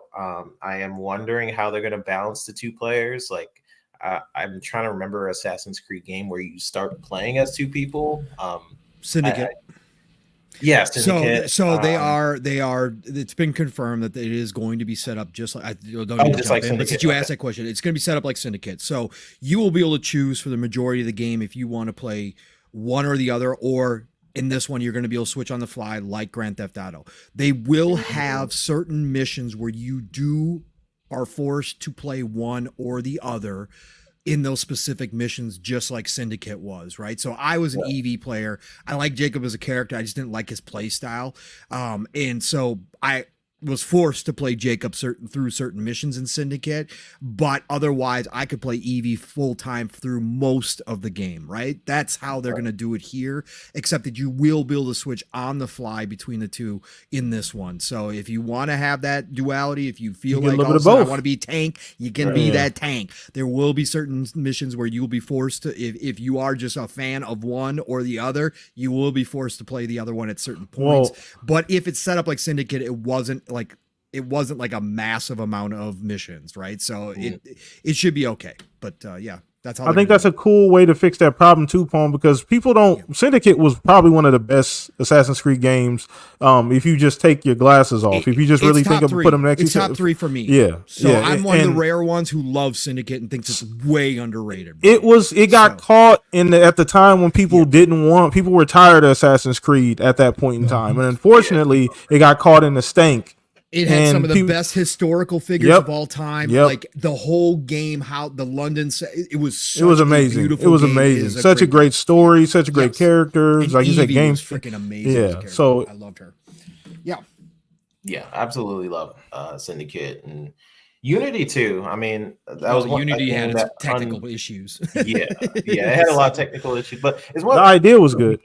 For me, like I didn't have it reminds me of like Cyberpunk a little bit. Like everyone was like, "This game is buggy as heck," but I was like, "I'm chilling. I'm having a good time." But yeah, unfortunately, Unity and Syndicate it just kind of came out at a time where people were either starting to get sick of Assassin's Creed or they wanted something different. But to me, I love all those games. It still felt like you were an assassin to me. They started going this other direction where it's more hacker slashy kind of RPG elements with like Valhalla and stuff like that. But yeah, I mean, dude, I'm liking this what they're doing here with Shadows. So, nice. Yeah, I'm hyped for it. So we'll see what they end up doing. Like I am curious of how different they play, because I mean we can kind of spectate, right, based on the trailer of like how they move, different attacks, how they can interact with the environment. Like if she's supposed to be like stealthy, does she climb up buildings faster? I'm sure she will. Like how do they feel is what I'm really interested in, to really differentiating the two of them. But I do hope they do that bridge. I mean, that's a perfect opportunity for people who love the stealth elements of Assassin's Creed. You choose her and she can do it really well, and maybe he can't do it as well. So if you love like Valhalla and you love the combat and stuff and some of the newer Assassin's Creed games, then maybe Yasuke could be that for people. So we'll see. I think it's a cool idea. I think it's a good way to bridge the gap. So let's throw this over to you, Mav. Get your kind of opinion on. I know it's a game you're probably looking forward to as well too. So Assassin's Creed Shadows, the same things that I asked 3-Bit as well. I think it's going to be incredible, man. It has the potential to be like a dream game. It depends on obviously when we play it and kind of what they're going with. But even some of the like details that came out, some of the changes that they've made, seemingly to make it more immersive and less gamifies certain things, if you know what I mean. Like they're taking away some things that are kind of cool, like the bird drone and like the vantage point where it loads in all the map thing. But at the same point, I'm like, what will that do to force me into my play style and how I play the game? And that's where those moves excite me a little bit, because as playing as a shinobi, which I'm most excited about, I understand I'm going to have to play as both or whatever, but playing as like a ninja in like an open world game like this is kind of like a dream thing for me, right? So approaching those areas and maybe getting that vantage point, deciphering the layout, figuring out how I want to approach it based on my decisions and not basically what the map checkpoints are telling me to do and all that kind of stuff. Like I get excited about that kind of stuff because of the setting of this game, right? Because of the setting and because of the kind of characters you're going to be playing as. So I'm super pumped about it. I think overall there's a lot of potential with this era. And it's a thing that's kind of hot right now so it's a good timing for it. But I've been craving this kind of stuff for a long time. There was like a while before we got really exciting games kind of set in this era of Japan and stuff. And now we're kind of getting a lot of content all at once. There's more shows, like there's more games and all this kind of stuff. And this has a chance to be kind of the big one, right? One thing we can say about Ubisoft games is it's going to be smooth. It's going to have a lot of content. It's going to have a beautiful world, and it's going to have fun gameplay, right? So you add all those into a great setting, potentially with an amazing story. Heck yeah, dude. And the stealth elements here is just speaking my language like 100%. My mind constantly is thinking about how I'm going to play this game, and I can't wait to see more. I think the second most exciting show for me right now going into the showcase season is going to be Ubisoft Forward, right? Because we're going to see the Xbox showcase, we have Keighley show and all that kind of stuff. I don't know when they're going to show this game again. I don't know if they've already said it's going to be at the Ubisoft Forward show, but we have a potential at the Ubisoft Forward show to see Assassin's Creed Shadows, Star Wars Outlaws, potentially a new Splinter Cell announcement, and who knows what else. So I'm really looking forward to that showcase. I think it's going to be amazing. Can't wait to see what the actual game looks like, you know. Same. Can't wait to see the, like you said, the gameplay. Ubisoft is gonna they hopefully they cook this year, like you said. You know, as long as get Wonder Woman. Oh yeah, that's the other one. That's the other one. WB. Oh, that's WB. Sorry. Another cool thing, exciting about this is guess what Ubisoft has? They have a subscription service where I can play these games on the PC and on the console. Yeah, it's amazing. Facts. Good point. So let's throw this over to you, Pong. Man, I noticed the game. This is two of your favorite things finally coming together. You know, ninjas, samurais, Assassin's Creed. You're finally getting what you want after such a long time, man. And I'm super excited for the game. I haven't been excited for an Assassin's Creed game, truthfully, in a very long time, Pong. And this is the one that I'm looking at saying, you know what, I could actually see myself jumping in playing this game. Actually putting some real time into, not just because of Yasuke or anything like that, but because of, like you said, the time frame, the samurais, the ninjas, and the open world being able to, like, how are you gonna make your way through this game? So a lot of interesting things here, man. But where you at just on Assassin's Creed Shadow? And obviously, I'm pretty sure you're day one on this. Yeah, I'm day one on this. This is just another addition to 2024, which is absolutely such an insane year. And here we go. We got Assassin's Creed Shadows dropping November 15th of this year. And we're probably going to get Avowed that same month. Like, it's just stupid. But yeah, I am another fan of CGI trailers. I don't have a problem with CGI trailers. I never had a problem with CGI trailers. I think they're interesting because they kind of, if they're done right, they set the tone. People claim that you can't get anything out of CGI trailers. I think that's BS. You get the story, you get the tone, you get the atmosphere that they're going for, and I think this trailer did a great job setting it up. Again, I thought, you know, potentially that AC Shadows could have been at the showcase for Xbox alongside Splinter Cell, but that's obviously not happening now. They decided to do it this way. But I thought it was a great look at what they're going for in this game. It's come out now that it's got a map size of Origins. Again, I'm not one of the people who are sick of open worlds. I love open worlds. You know, I like smaller Assassin's Creed experiences. I still have yet to play Mirage. I have to play Mirage. I'm super hyped for Hexe, which is the next one. I love when they announced that they were going to this alternating format with Assassin's Creed, open world, smaller experience, open world, smaller experience. So I'm getting the best of both worlds with Assassin's Creed right now. But the fact that I am going to be able to play as a shinobi or ninja in an open world Assassin's Creed game is everything I've been looking for. The fact that we've heard now that they are, I'm jokingly saying this, but maybe there's a little truth to it behind the scenes. They are stealing from the Splinter Cell team in the fact that you are going to be able to go full stealth in this game if you want to. You're going to be able to take care of light sources, snuff out light sources, hide in the shadows, assassinate people from the shadows. You even can do takedowns now, non-lethal takedowns if you want to play that style as well. Yeah, I saw that. This is going to be dope. Again, obviously I'm going Nawe. She will be my main. I'm not a tank player no matter what. Yasuke is cool looking. I'm sure he's, his missions, I probably will wind up liking him more in his play style than I did Jacob in Syndicate. But ultimately, I will be playing Nawe as much as possible because she is everything I wanted to do in Assassin's Creed. The fact that you're going to be able to go after your targets in any order that you want to is also cool. For God's sakes, they're going to allow us to go prone in this game finally. Oh my God, imagine that. You're trying to assassinate somebody. You can actually lay down and hide and go after them. Like all of this speaks to me. I did not know that. Yes, finally. The seasons, the changing of the seasons that they are describing in this, where lakes that at one point, during the summer, you'll be able to dive into the lake. They're going to be frozen this time around. You can use them to cross over and get to areas that you weren't before. Areas. The enemy AI is going to hang out near fires during the winter to stay warm, which will open up more lanes because they won't be patrolling as much as they do during the spring, summer, and fall. The grass levels will alternate, which you'll be able to hide in some areas during certain times of the year. Other times you're not going to have those areas to hide, and you're going to have to think of a new way. They also talked that they're bringing a little Dishonored to this, and a Dishonored for me is freaking amazing. Of course, this is why I loved Arcane Austin. I loved what they did because they had multiple pathways to the target that you could decide how you want to assassinate somebody, and they said that they wanted to do more of that in this game as well. Okay, listen, they got me sold long ago on this game.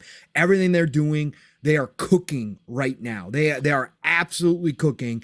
I can't wait to see what they do. As Mav and I talked about, as Mav has brought up, the one thing about Ubisoft games, especially the Assassin's Creed franchise, they don't skimp out. Okay, this is their billion-dollar franchise. All the resources, all the talent. Ubisoft is bloated with talent at this point, right? They put into these games. This is the Odyssey team. So for those AC fans who have specific teams that they like, much like Call of Duty, some people like Treyarch, some people like Infinity Ward, there's that going on now with Assassin's Creed. This is the Odyssey team. This isn't the Valhalla team. This is the Odyssey team. And there's a lot of people who think Odyssey is the greatest AC game of all time, right? So we are going to get quality. They don't skimp out on these big titles. And so now with all these changes, the upgrade to the engine, all these different mechanics they're talking about bringing in. They talked about they're adding all this destructibility to the world as well with your weapons. You're going to see the slashes show up. You're going to see things breaking at all times. They're going all out, current gen only. This is going to be a beautiful, beautiful game. We got some screenshots from some people showing it off, and it looked wow. Yeah, Assassin's Creed Shadows is everything I've been looking for. This is day one for me. I'll be joining Ubisoft Plus, again, Star Wars Outlaws, this game. I'll probably be joining Ubisoft Plus. It's going to make sense for me. So I can't wait.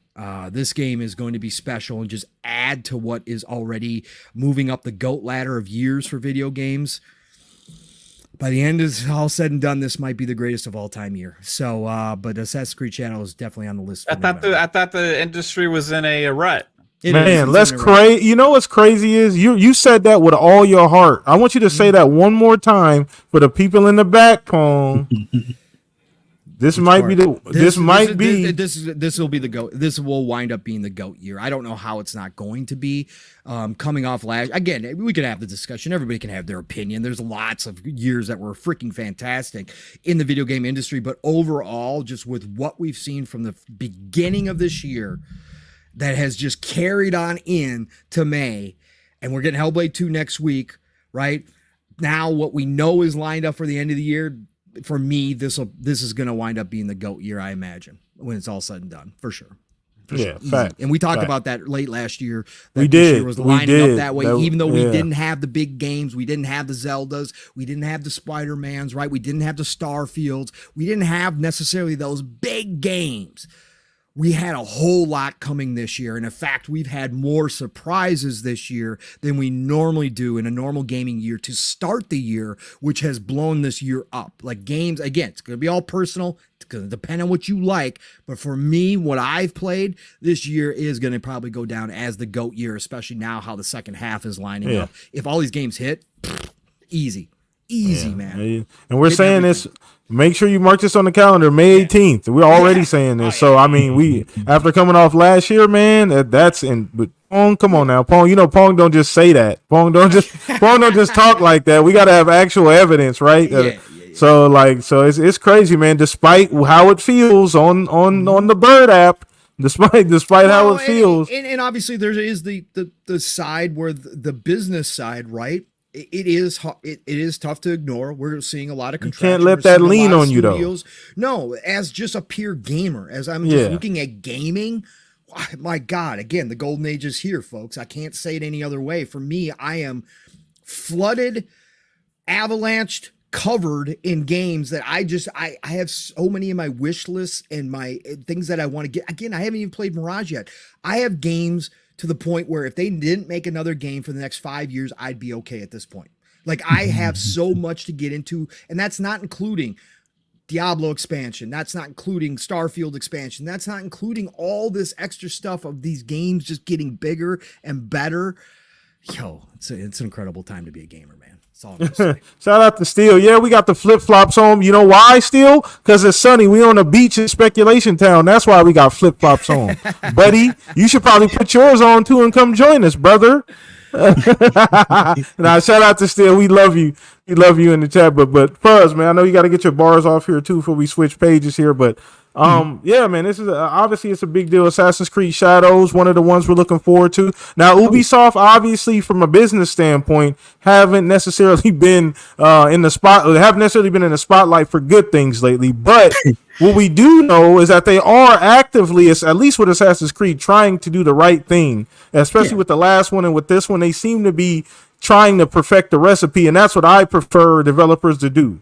Not completely abandon the division, not completely abandon the favorite child is. You know, Assassin's Creed has been my favorite child. So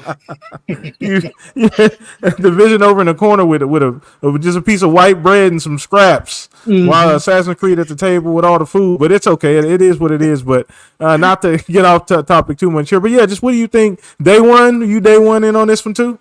Oh yeah. Although I'm debating on if I'm a day one in the subscription service or if I'm going to pay the $130. For the most part, I usually wind up buying the $100 editions or $100+ editions for Assassin's Creed.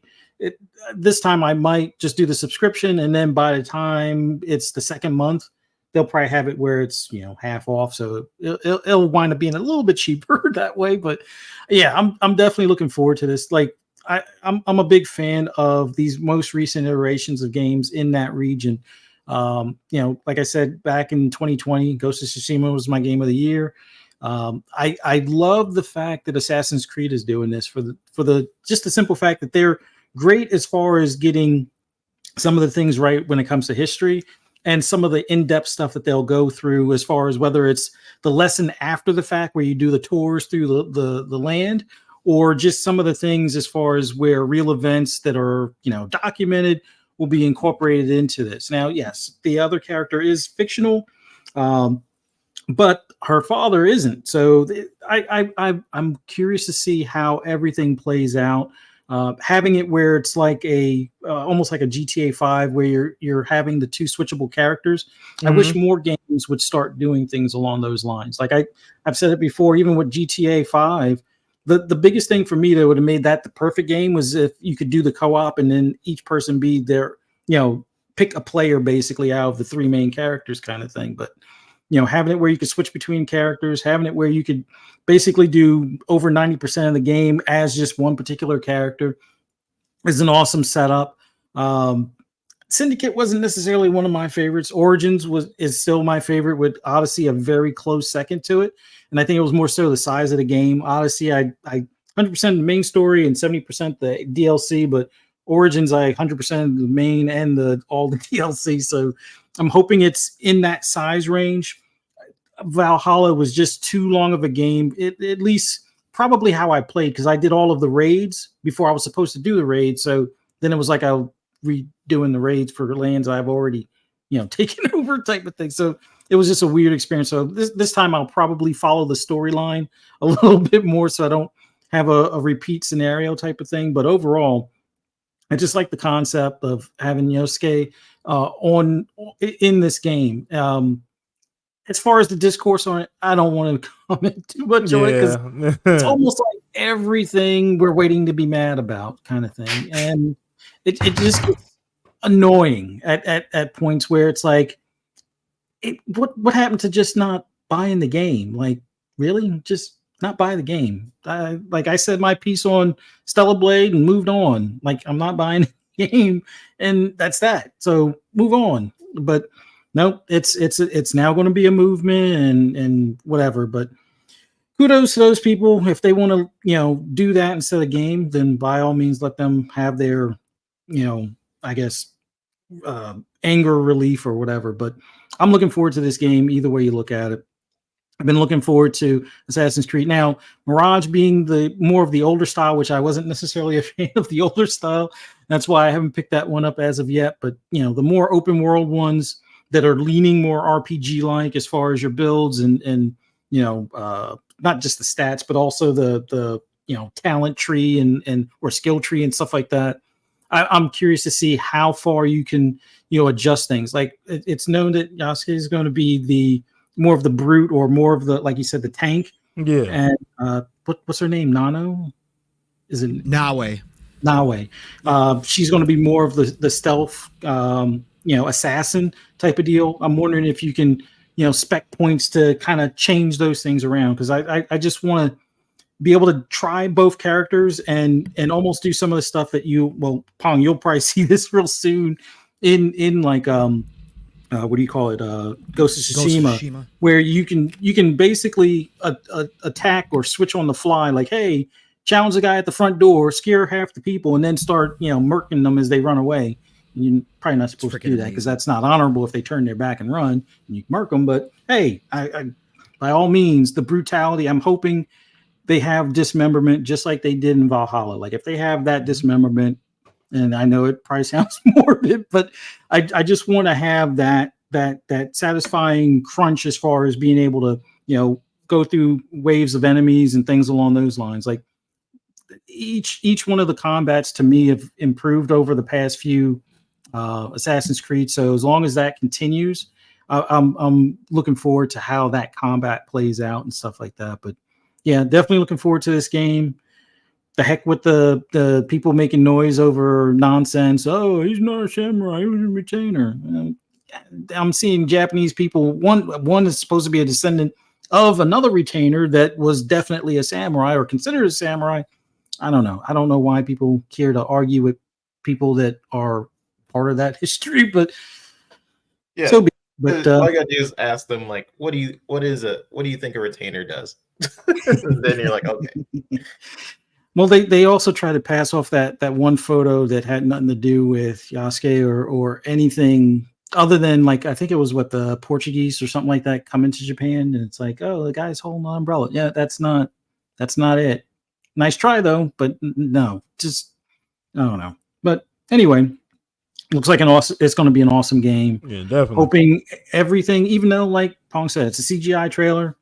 I'm fine with CGI trailers as well. I would love to see what gameplay is like, but considering the quality of work that they've been doing over the years, I have no doubts that this thing's going to look spectacular. Yeah. Like, even though they're not using Snowdrop or anything like that, whatever they've been using for Assassin's Creed as far as their engine has always looked great. And the same thing even with Far Cry for that matter. So not really worried about any of that stuff when it comes to an Ubisoft game. But yeah, no more eyes in the sky and no more high towers to jump off of kind of thing. I might miss that a little bit. No more birds either, right? Didn't they say no I like bird? the birds. I like the eagles I am and things like that. I am gonna miss the drone birds, but it's such an iconic part of the gameplay. But I understand. I get it. I understand. Yeah. I it's get the it. Anvil engine, by the way, for AC. Nice. Yeah. Yep. Got it. Okay. And that engine's always looked great. Oh, So bro. I can't wait, man. I do. This is going to be a pretty exciting year. The only other thing is, like, when does Outlaws come out? We don't. Is that August? We don't. July, I thought that said, is it like September or August or something? I think. Do we have an official date for Outlaws? I can't. I thought they said. I always did they forget say? this. Like, I don't they remember. said. Let me see. Hold on. Really, Star August 30th. Wars. August 30th. Okay. Oh, okay. So August 3rd. Okay. So that's enough time. Yeah. 2.5 months. Spend a month and a half on Outlaws, and then Yeah. plenty of time for Shadows. So yeah, Mm. just wanted to make sure it wasn't like, oh crap, like. But we're gonna have. I'm gonna have to think about run this. through one. Fuzzy, we're gonna have Star Wars Outlaws. We're gonna have Black Myth Wukong. We're gonna have Call of Duty. We're gonna have Avowed. We're gonna have AC Shadows. We're gonna have Indiana Jones in that span. And that's just what we kind of we know. You could throw in Stalker 2. You could probably Stalker 2. Yeah, exactly. So I mean, it's this second half of the year, especially the fall on. Jesus, man, we're done. Same thing happened last year, bro. That likes all these types of games, like these different types of games. Yeah, you're screwed. There's not enough time, man. Yeah. Just not Same thing happened last year too. That's kind of how the year played out too. If you remember, we got super heavy, like between September, October, November. Age of Mythology Retold's going to be in there somewhere. Flight Simulator is going to be in there. Like, just keep adding. Yeah. Facts. It's a rut. We're in a rut. Yeah, we're in a total rut. The industry doesn't do anything. Too many games, anymore. not to know what to play, huh? Oh, boy. Facts. I did want to get into this too. I know the show's winding down here too, but there was another topic that I wanted to get into. This is obviously not confirmed, but since I got both mayors here of Speculation Town, it doesn't fucking matter because I got clearance to talk about these things, even though they're not confirmed. So Tom Warren did put out a tweet. And people are kind of looking at this tweet, just, face value, not face value, but about Xbox, kind of rising above the doom and gloom. And people took that as obviously, Doom, what is it been cooking up over there? We know they're making something. We know they've been, doing something over the last couple of years. We're not quite sure yet. They've been super quiet. We even know they've been helping other people out as well, too. They've been helping out on a lot of other projects at Xbox, helping devs out, loaning out that engine as well, too. But outside of that, we don't really know much about this. So now I don't remember, Pong. I know we've mentioned Doom a couple times talking about the showcase. I don't remember us asking whether it was going to be there or not or having that question. So I do want to go around the panel since we're winding down here and get everybody's opinion. We're going to start with Mav on this one. Are we going to see Doom at this Xbox showcase, Mav? I think so, man. If you go back to those original leaks from that side, that kind of fit in line with the timeline, right? And I think it's time for them to announce it. I think they should change the name to Doom and Gloom to fit with all the conversation from this year. Doom and Gloom. It just fits with Xbox. Everything that's been going on, and it'll get massive traction online with marketing. That's what they should do. But no, for real, Doom is, I think, gonna be a really big game, like as far as excitement goes from the community. It's kind of like that other big franchise that we haven't seen them make ever since that acquisition. We know Starfield was in development. It had already just dropped Doom Eternal, and everybody's just been kind of waiting on pins and needles to find out what is cooking. So I think this will be the time we're gonna get Doom users. I think it's going to be a showcase where we just get everything, bro. Like, if you ask me, are we going to see it at this showcase? My answer is probably yes. What's so funny is that I'm kind of buying into that too. The more I think about this, and I told you guys a couple weeks ago that this is going to start happening the closer we get to this event, because Pong kind of put the bug in my head. I was thinking about all the stuff we haven't seen and just a timeline on like when should we see this stuff. Like there's a lot of stuff that like absolutely, like even more than last year, we probably will see this year. And I didn't even say, and I thought last year probably was the best show that they've ever done, but this year could give it a run for its money. Once I really sat back and thought about like what could possibly pop up here. It's probably to confirm it, PTK. Goodness. 3-bit knows, so just ask him to confirm it. So 3-bit, you gonna give us that that confirmation? You gonna put the stamp on it, brother? What we got going on here?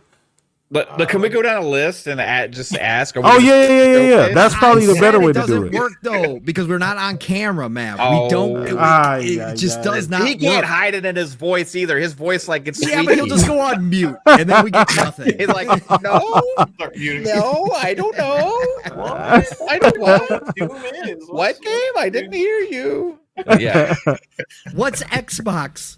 Xbox? Oh, look at the sky. It's pretty outside right now.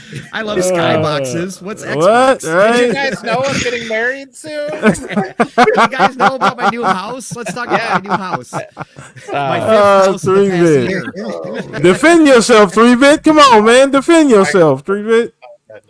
No, here's the thing. So it was reported, right, that this Doom was supposed to be Doom Year Zero, right? Is that what they're talking about? Yeah, everything was reported, so you're good. The whole show's already been leaked, so just go ahead and talk. That's the first game they're showing, right? Doom Year Zero? Yeah, Not confirming, just asking. it was rumored that this is the game they're opening with, all right? And then it was ZeniMax Online after that game, Star Wars. That licensed Star Wars MMO, right? 3-bit. Yeah. That's what you said. Not me though. The voice change? What? That's what Pong said, just to get on the record, so I don't get sued. That's what that No, so I think Year Zero, maybe in terms of like the story, I don't know. I think this could be a direct sequel. If it's like kind of referring to the year of the Gates of the Hell kind of opening up, which is why I think it's called Year Zero. But it also could be a prequel, right? Where it kind of goes before the mainline games. And I think this game will be like a conversation point for like several reasons. This is Xbox's first Doom game, so you already know what the conversations are kind of going to be, right? Is this game going to be exclusive? I'm personally leaning towards yes, that this game will be exclusive. Exclusives are still important. I think Paul. Wow. Yeah. I think it'll be exclusive. And here's the thing: exclusives are still important if you want Game Pass numbers to grow. Whether or not they want this specific game to be like, okay, we got Call of Duty, we have ESO's online. Next game, we got Halo, we got Gears of War.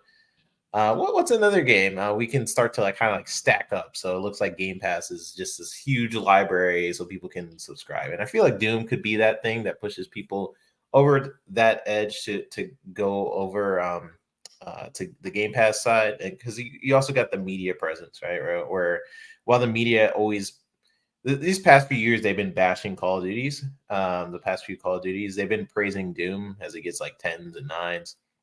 So I mean, we were thinking for a while if they were going to go into the way of like Quake, like but yeah, I mean these rumors are saying otherwise. So I'm looking forward to the game. I think ID Tech itself are probably one of the best developers for optimization. I mean, I'm sure you're going to be able to play this game on a fridge. So we'll see what they want to, how they want to push this game, I guess. So we know the ID helped with Bethesda, with Starfield, and everyone's thinking like, oh wow, they probably helped with the gameplay on Starfield, and it was like, no, they actually helped with like the engine optimization and stuff like that, which was actually surprising. And Starfield feels freaking incredible. But and look, we got 120 frames. Weird. Yeah. I wonder if ID had anything to do with that. Who knows? But yeah, listen, Doom is going to be great. No need to doom and gloom. It's probably going to be at the showcase. Some other things are going to be at the showcase. It's going to be cool. And that's all. Did we just get a slip up? Oh, sorry.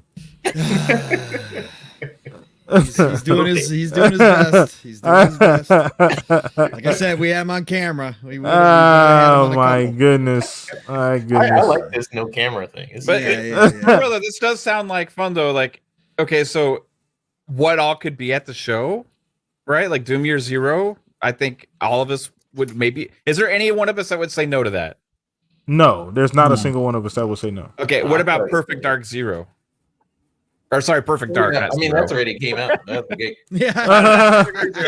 No. I don't. Yeah, we'd all love to see that too. I'm pretty sure. I think we can all probably say that that's probably gonna be there. Now there's speculation about State of Decay 3 is gonna be there. Like, are we all thinking that's probably gonna be there? Like, you could literally go down to about like 15 games, and I think all of us would probably say yes. It's pretty crazy what they could show this year, bro. Yeah. It's insane. And it's all the timing feels right too as well, right? Like this year for a lot of those things, because even us like wanting to see like State of Decay, things like that, the time that's gone by feels like it's been it has been quite a bit of time, but like even like 2 years ago, it didn't necessarily feel like that game should have come out then. Like now it feels like it should come out now. So now it feels like we should see something about it. So I'm super excited, man. They got a lot in the tuck, and it's just another one of those things. Obviously with the Doom, I think, and just kind of piggybacking off what you said 3-bit about Doom is kind of unique in a way, because it doesn't really like, it's an IP that it's one of the few IPs that they got that doesn't really like step on any of the other one's toes. Like you could always compare him to like Master Chief and things, but like it kind of comes with its own fan base. You know what I mean? Like people love Doom. You know what I mean? Like it has a nice fan base and they always support the game. And quietly kept, I'm glad you mentioned, the game's always low key review really well. Like if you go back and really look at the last 2-3 Dooms, yeah, they review very well, like critically and just overall, like by your average reviewer, they usually look really, really well. So they usually play really well too. So that's a real good thing to have in the tuck. So I do want to make sure who didn't go yet. I want to make sure we all get our ball. Was it Fuzz? I mean, yeah, me and Fuzz haven't gone. So Go ahead. Yes, Doom's going to be there. I said it was going to be either Quake or Doom. I think they're working on both. Obviously, it's been working for a long time, but with the leaks and now with Tom Warren and it was very specific. I mean, again, there's no question that he was hinting that he's heard that Doom is definitely going to be there. So, and it lines up, like Mav said, with the leaks that we saw that they were going to do a Doom Year Zero, whether or not it still holds that name. So yeah, I think it's definitely going to be there. I do think it'll be multi-plat. I'm in the opinion that they are going to put that one multi-plat. I don't think, let's eat a hot Cheeto Pong. I think Doom is still going to be in that Game Pass. That's all I care about as a gamer. Yep, same. That's all I care about too. Yeah, it's a legacy. It's a legacy IP. So I think it will, with their kind of new philosophy and stuff, it will add value to Game Pass. Doom is not like the biggest needle mover of all time. It is extremely well received. But I think Doom Eternal sold somewhere around 3 to 5 million. There's no exact numbers out there, so it's not like this huge game. I think it's an added value to Game Pass, and it's a showpiece game for sure. And it's going to show up because that's what id does. I can't wait to see what they've done with id Tech since Eternal. I can't wait to see what this looks like. It'll be current gen only, and I can't wait. Again, Doom for me went too much platforming in Eternal. Man, it was a lot. I'm not gonna lie. It was a lot of platforming in that game. Yeah. And you know me in platforming. Yeah, so I'm not a big fan of that either. But it's gonna be in Game Pass, so will I download it and try it and go ooh and ah at it and blow up a bunch of demons? Heck yeah, I'm going to. Of course I will, right? But eventually I'll just put it away and uninstall it because again, I unless they take out the platforming, which they're not going to do because it was a big hit. People loved it. It added challenge to it. A lot of people thought it was awesome. So, I'm still excited to see it because again, it pushes the levels up, right? Them, Coalition, Ninja Theory, those are your teams that push the limits of their engines, push the limits of graphic fidelity, and like everybody's already mentioned, id optimizes the hell out of the games. The fact that we got Doom at the quality we did at 120 on Series X was crazy, man. It was such a good looking game and such a great performing game. So I'm super excited. This showcase is going to be the biggest showcase Xbox has ever had. I'm calling it.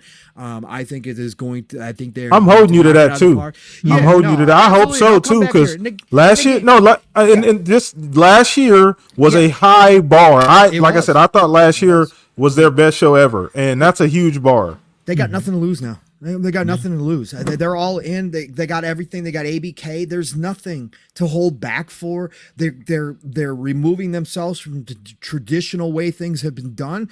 They're gonna blow it out of the water. I'm not saying they're gonna show us everything at this showcase, but I think this is gonna be, like I said before, a mix of what we can expect and then hopes and dreams. And I think it is gonna be their biggest show. And I think that the pacing that they set last year will carry over to this year. And I'm just super excited for games like Doom, like Gears of War 6, which we think is going to be teased here, possibly like all these classic franchises showing up at this showcase.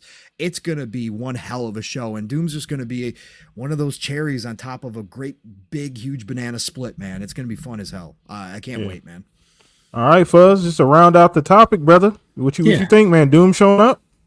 Yeah, I think it's showing up. Like everyone mentioned before, because of the court documents, they had something in the tuck, or at least something in development at that point in time. So they've had a couple extra years since the court documents to kind of get things wrapped up. I would expect we see something. Now, whether it comes out this year or it's pushed to next year, would be I guess the bigger story. But I think they at least make a showing. Out of all the studios they have, I think it is going to be one of those that is going to be like a surprise being there. I don't think they've made mention that they're going to be there, but there have been some others that made mention that, see you in June or something along those lines type of deal. But it would be awesome to see this at the showcase, whatever they call it, whether it's actually 0 or whatever, that's fine too. But I think the big thing is next gen only, but multi-plat. That's my guess on it, but like Bong said, the exclusive on Xbox's side is that it will be in Game Pass day and date, so that'll be the main thing where I partake in it. So I'll happily play it there. But I'm kind of wondering with this showcase, because we kind of get the suspicion that there's going to be a lot of games shown, so it might be like a longer showcase. Do we even think Elsewhere makes at least a CGI or maybe a slice of whatever they've been working on a couple of years? We talked because the rumor is that they've been in existence for 3 years plus years. 3 years. So 3 years. If they want to recruiting, they started the recruiting process. We saw this obviously with Blizzard before their survival game was now canceled, that they brought it out early to tease it, to start recruiting even more. The fact that they've acknowledged their existence now and given themselves a name, and everybody knows it. Yeah. And the timing. The timing. Well. Could they hold till next year while they get the team initially together and moving into the next phase of development? It sounds like they're out of the concept phase and really moving into development now. Could they wait until next year? Sure. But I think they could squeeze in a 10-second just splash screen, right, with a title, and announce that it's something right on top of all the news to get people interested in joining that team. I think it could be here, Fuzz. I think that might be why they just kind of brought it out now. And I think they could cap that off with a quick splash title at the showcase, just to say, hey, we have arrived. And come on board, help us, right? Yeah, potentially. Yeah, it's definitely an interesting showcase. Yeah. What about Infinity Ward's other game? Early? I hope they show it. I hope the rumors pan out to be a project still in development. Oh God. If it's anything, if they got some of the old Mass Effect people from BioWare on that sucker with Infinity Ward specialty, oh my God, man, it would be so exciting to see something. But I think it might be for a little bit further along since we haven't really heard a whole hell of a lot out of it. Yeah, so good point. But it would be cool. It would be cool. Let's do it. Let's do a splash screen for all these unknown projects that are just hanging out there. Let's just do it a sizzle reel for all the splash projects and say, you need to join Xbox. We've got 1 million locations now. We've got 1 million teams looking for people. Let's go. That would be freaking awesome. What if after they do the Star Wars ZeniMax game, they have like a Star Wars scroller with all the projects that they have in the works? That'd be freaking amazing. And just say like Game Pass and the Star Wars font on the top. Let's go. I told you if I was Phil, I'd be doing that every day. Yeah. Man. I'd be like, hey, everybody, we got 2 people in a new team starting a new game with a code name, and we think it's gonna be a high fantasy RPG. And I would just tweet it out daily. 2 people? That's hilarious. Yeah, that's what about Contraband? Coming in 2032. That's another one. Contraband's got to be there this year. Yeah, that's got to be there. We got to see that. Project Dragon. We see Project Dragon. If it's still a thing. Is that a last leak? IO Interactive, I think. IO Interactive. Yeah, I was saying. Yeah. If it's still an Xbox thing, for sure. Yeah, because we weren't. Didn't something come out about that not being necessarily sure if it's an Xbox thing or not? Correct. They backed. Yeah. No, that came out in the leaks that it was. Yeah, I mean, it came out during the trial. Yeah. So I'd love to see it, man. What about Gears 6? Yes. Yeah. Gears I think we do Collection. get some. No, Yes. I'm just curious about that Wu-Tang game too. What about That too. This is so many, bro. People Can Fly project. Gonna be That's another one. That's another one. Outer Worlds Project Shaolin. Yep. Project Shaolin. Lord have mercy. That's a lot of stuff, man. Freaking A, man. It's crazy. It crazy, is, bro. But only Xbox gonna is get dead. But yeah, we're a rut. Oh yeah. Just you guys, guys. we want to make sure you guys don't forget, right? Just so you don't forget as you walk out the door here on the show. Just don't forget that they're dead. There's nothing going on over there. Gamepass. Did we see Tango GameWorks new game? Oh wait, It's too soon. Too soon. Stop it. Crazy. Sorry. Stop it. I think we need to go ahead and wrap it up. I think we might be going.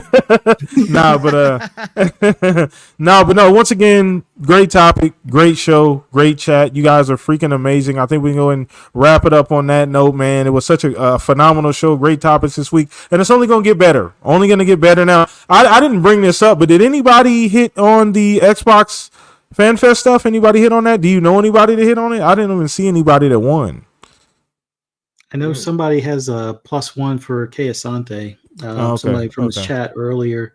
Okay, I'm holding off until next year. Like, got it. Okay. Between the kids' college stuff. Yeah, it's crazy. And whatnot. Like, yeah, I'm gonna wait. I've hit the lottery at this point, man. Like, eventually we'll be able to go. Yeah. But Umbra got its ticket. Umbra, you piece of crap. What a piece of. Come on, man. Nah. Sit there in the audience and then watch the show and be like, this should have been an Unreal. He won in his dreams. He won in his dreams, he said. What an ass. UE5 sucks, Umbra. Oh, damn. Had to hit him where it hurts. That's the only effective way to go about it. But now shout out to Umbra. Appreciate you, brother. No, but we're gonna go ahead and wrap it up on that. And like I said, a phenomenal showcase, man. A phenomenal show, sorry. But yeah, let's go ahead and go around the panel here real quick. We're gonna start with our guest, man. Start with you, Mr. 3-Bit Man. I appreciate you coming out. I know they make fun of you for not popping up very often, but it's glad to see you on here. And obviously you got the pixelated echoes. Obviously, I'm sure you're gonna let more people know about that. But bro, glad to have you on. Thank you for joining us, man. You're always welcome back. But let everybody know where they can find you, man. Yeah, man, this show is fun. Everyone can find me on Twitter at i3bit. I got Pixelated Echoes every Sunday with Fuzzy and a bunch of awesome guests. Mav drops by every once in a while. Pong dropped in when COG was supposed to be in there, but COG he messaged me. He's gonna revisit the Pixelated Kingdom, so that's gonna be a fun show for sure. And this was a great show, man. It's reminding me of all the projects Xbox has in the works. It's great to hear you guys' views on like Assassin's Creed and Call of Duty and all that stuff. But thanks to everybody in the chat. You guys are awesome. Umbra, Unreal Engine. We'll see, man. We'll see. But no. Love everybody on this panel. Love you, brothers. I'll see you guys on Pixelated Echoes tomorrow, and then FSP on Mondays. Listen, I really do try to podcast as much as I can. It gets crazy. But I love this community. I love doing this stuff with you guys and just talking games and all that stuff. So I'll see you guys on the next one. Thanks, PTK. Appreciate you, 3-Bit. You guys know what to go do. Go check out 3-Bit. Check out Pixelated Echoes. Phenomenal show. Shout out. We got the other half here too, Fuzz, ironically. So they put on a phenomenal show. They will be on tomorrow as well. So please do as you did today, as you came and hung out and, was in chat. Go do that at their show too. All of his information is down in the description. Once again, 3-Bit, appreciate you, brother, for making time to come out on a Saturday and hang out with us. I know you're a busy man. You got plans to make and games to not tell us about. So so we appreciate you taking time to hang out with us, brother, though. But best of luck with Pixelated Echoes, bro. You guys are blowing up. That thing is going crazy. So it's only going to get better from there, brother. So shout out to you as well, man. Appreciate it. But Mav, my cousin, my brother, wherever you want to call it, my family here, the FSP general, man. Shout out to you for coming on, Mav. I know I shout out the link a little late, but you always come through, brother. But let everybody know if they don't already know where they can find you at, Mav. I'll be having my Mavs celebration party because we're going to the Western Conference Finals. We're going to do some damage there. I think. Yeah, I was watching the game during the show. It was crazy. And I saw it. I was keeping up too on my phone. But yeah, man. If everybody wants to check out what we got going on, hey, just YouTube Fun Speculation. You can find us there. And we have multiple shows Mondays, 10 p.m. Eastern Time, FSP, just Fun Speculation Podcast. And we got PM in the PM with Pong, Soul, and I, 7 p.m. Eastern on Thursdays, and Friday nights, Xbox Ultimate Podcast at 10 p.m. Eastern Time. And then maybe occasional game stream or some shenanigans, a solo stream or something like that will pop up. If you follow on Twitter and on YouTube, you will find out when we go live. Thanks for having me as always. Tomorrow night, Mav. What are we doing? Oh, yeah. Hey, yeah. Sorry. Tomorrow, Pog Soul and I will also be on Gamers Council podcast with Web Dave and Retry. So make sure you come check that out. It's going to be a blast. Nice. Yeah. Thanks, Pong. I always forget to shout out those. Shout out to Web Dave and Retry, man. Gamers Council is a great show. And shout out to you first and foremost, Mav, for coming on. My cousin here at the Shop Podcast. You guys will always see Mav here from time to time. You come a couple times a month, you'll probably see him. He's always in chat supporting. And we had the FSP family showing up in chat today as well, too. So appreciate you. Shout out to Caitlin, the real family as well, too. Hope all is well going on in real life, too, Mav. Hope all of that situation's going well and better, too. But appreciate you hanging out with us, brother. Always glad to have you here, man. And you'll be back. You'll be back sometime soon, I'm pretty sure. So appreciate it, for sure. So my brothers, let's go ahead and throw this over to my brothers, man. The guys that make this show what it is, my two brothers. For real, we're gonna start with you, Pong. Another great show in the books, man. We're getting closer and closer to the showcase. These events are starting to happen. I'm starting to get that feeling again, man. Starting to get that little chill in the air that comes around this time of year. Oh, yeah, brother. Starting to feel real good. But let everybody know where they can find you, Pong. Yeah, absolutely. In the interest of accuracy, too, real quick, too, I did tomorrow because I was doing quick research on Doom Eternal. I did it this morning, but the numbers 3 to 5 million I was seeing were just Steam numbers. So potentially probably so. I saw Nate Dogg throw 10 million in the chat. It probably potentially sold 8 to 10 million for sure. That's solid. That's really good. That is solid. Like I said, I saw those numbers, and obviously it's so up in the air because they don't report. So it's just like all these numbers are floating around. But I got to make it accurate that those were just Steam numbers. So that's pretty big. So that is a big franchise. Eternal did really, really, really well. So anyways, just wanted to throw that out there real quick. But yeah, great show. Obviously fantastic to be on here with 3-Bit, who I don't get the podcast with as much as I used to. And of course, the guy who's always around me, the Mav. We always do a lot of shows, but it was awesome to get talking to those guys again. And of course, you, PTK, and Fuzzy, two of my favorite people in the world as well. Awesome way to end the Saturday night and the podcasting week. Thank you all for being here, chat. You guys were amazing showing up tonight, and obviously lots of good conversations in there, even though it was basically basketball talk in there a lot because Mav was driving that as well. But it was a good night. It was good fun. And like you said, PTK, we're coming up on showcase season here, man. So it's Christmas time, man. So we're getting excited, man. It's going to be big. Everybody, you know how to find me. Pongsoul on the X, formerly known as Twitter. Pongsoul on Xbox. Pongsoul on Steam. Pongsoul on Epic. Pongsoul on GOG. You know how to get a hold of me. Otherwise, like Mav almost forgot, tomorrow night, Gamers Council with Web Dave and Game Pass Daily, otherwise known as Retry. So join me and Mav where we're going to talk the talk over there tomorrow night. It's going to be a fun show with those two guys. Love those two dudes. So join us there. Next week, you know the drill. Tuesdays, it's Xbox Factor Podcast. It is Double Barrel Gaming, the channel. Boomstick, the man. 12 p.m. Eastern, 11 o'clock Central Time. All good things green every Tuesday. Be there for that. My podcasting week starts with Mav, PM in the PM, Pong and Mav in the PM every Thursday night on the Fun Speculation Network, 7 p.m. Eastern, 6 o'clock Central Time. Be there for that. And of course, Fridays, it's Xbox Ultimate where the fam gets together.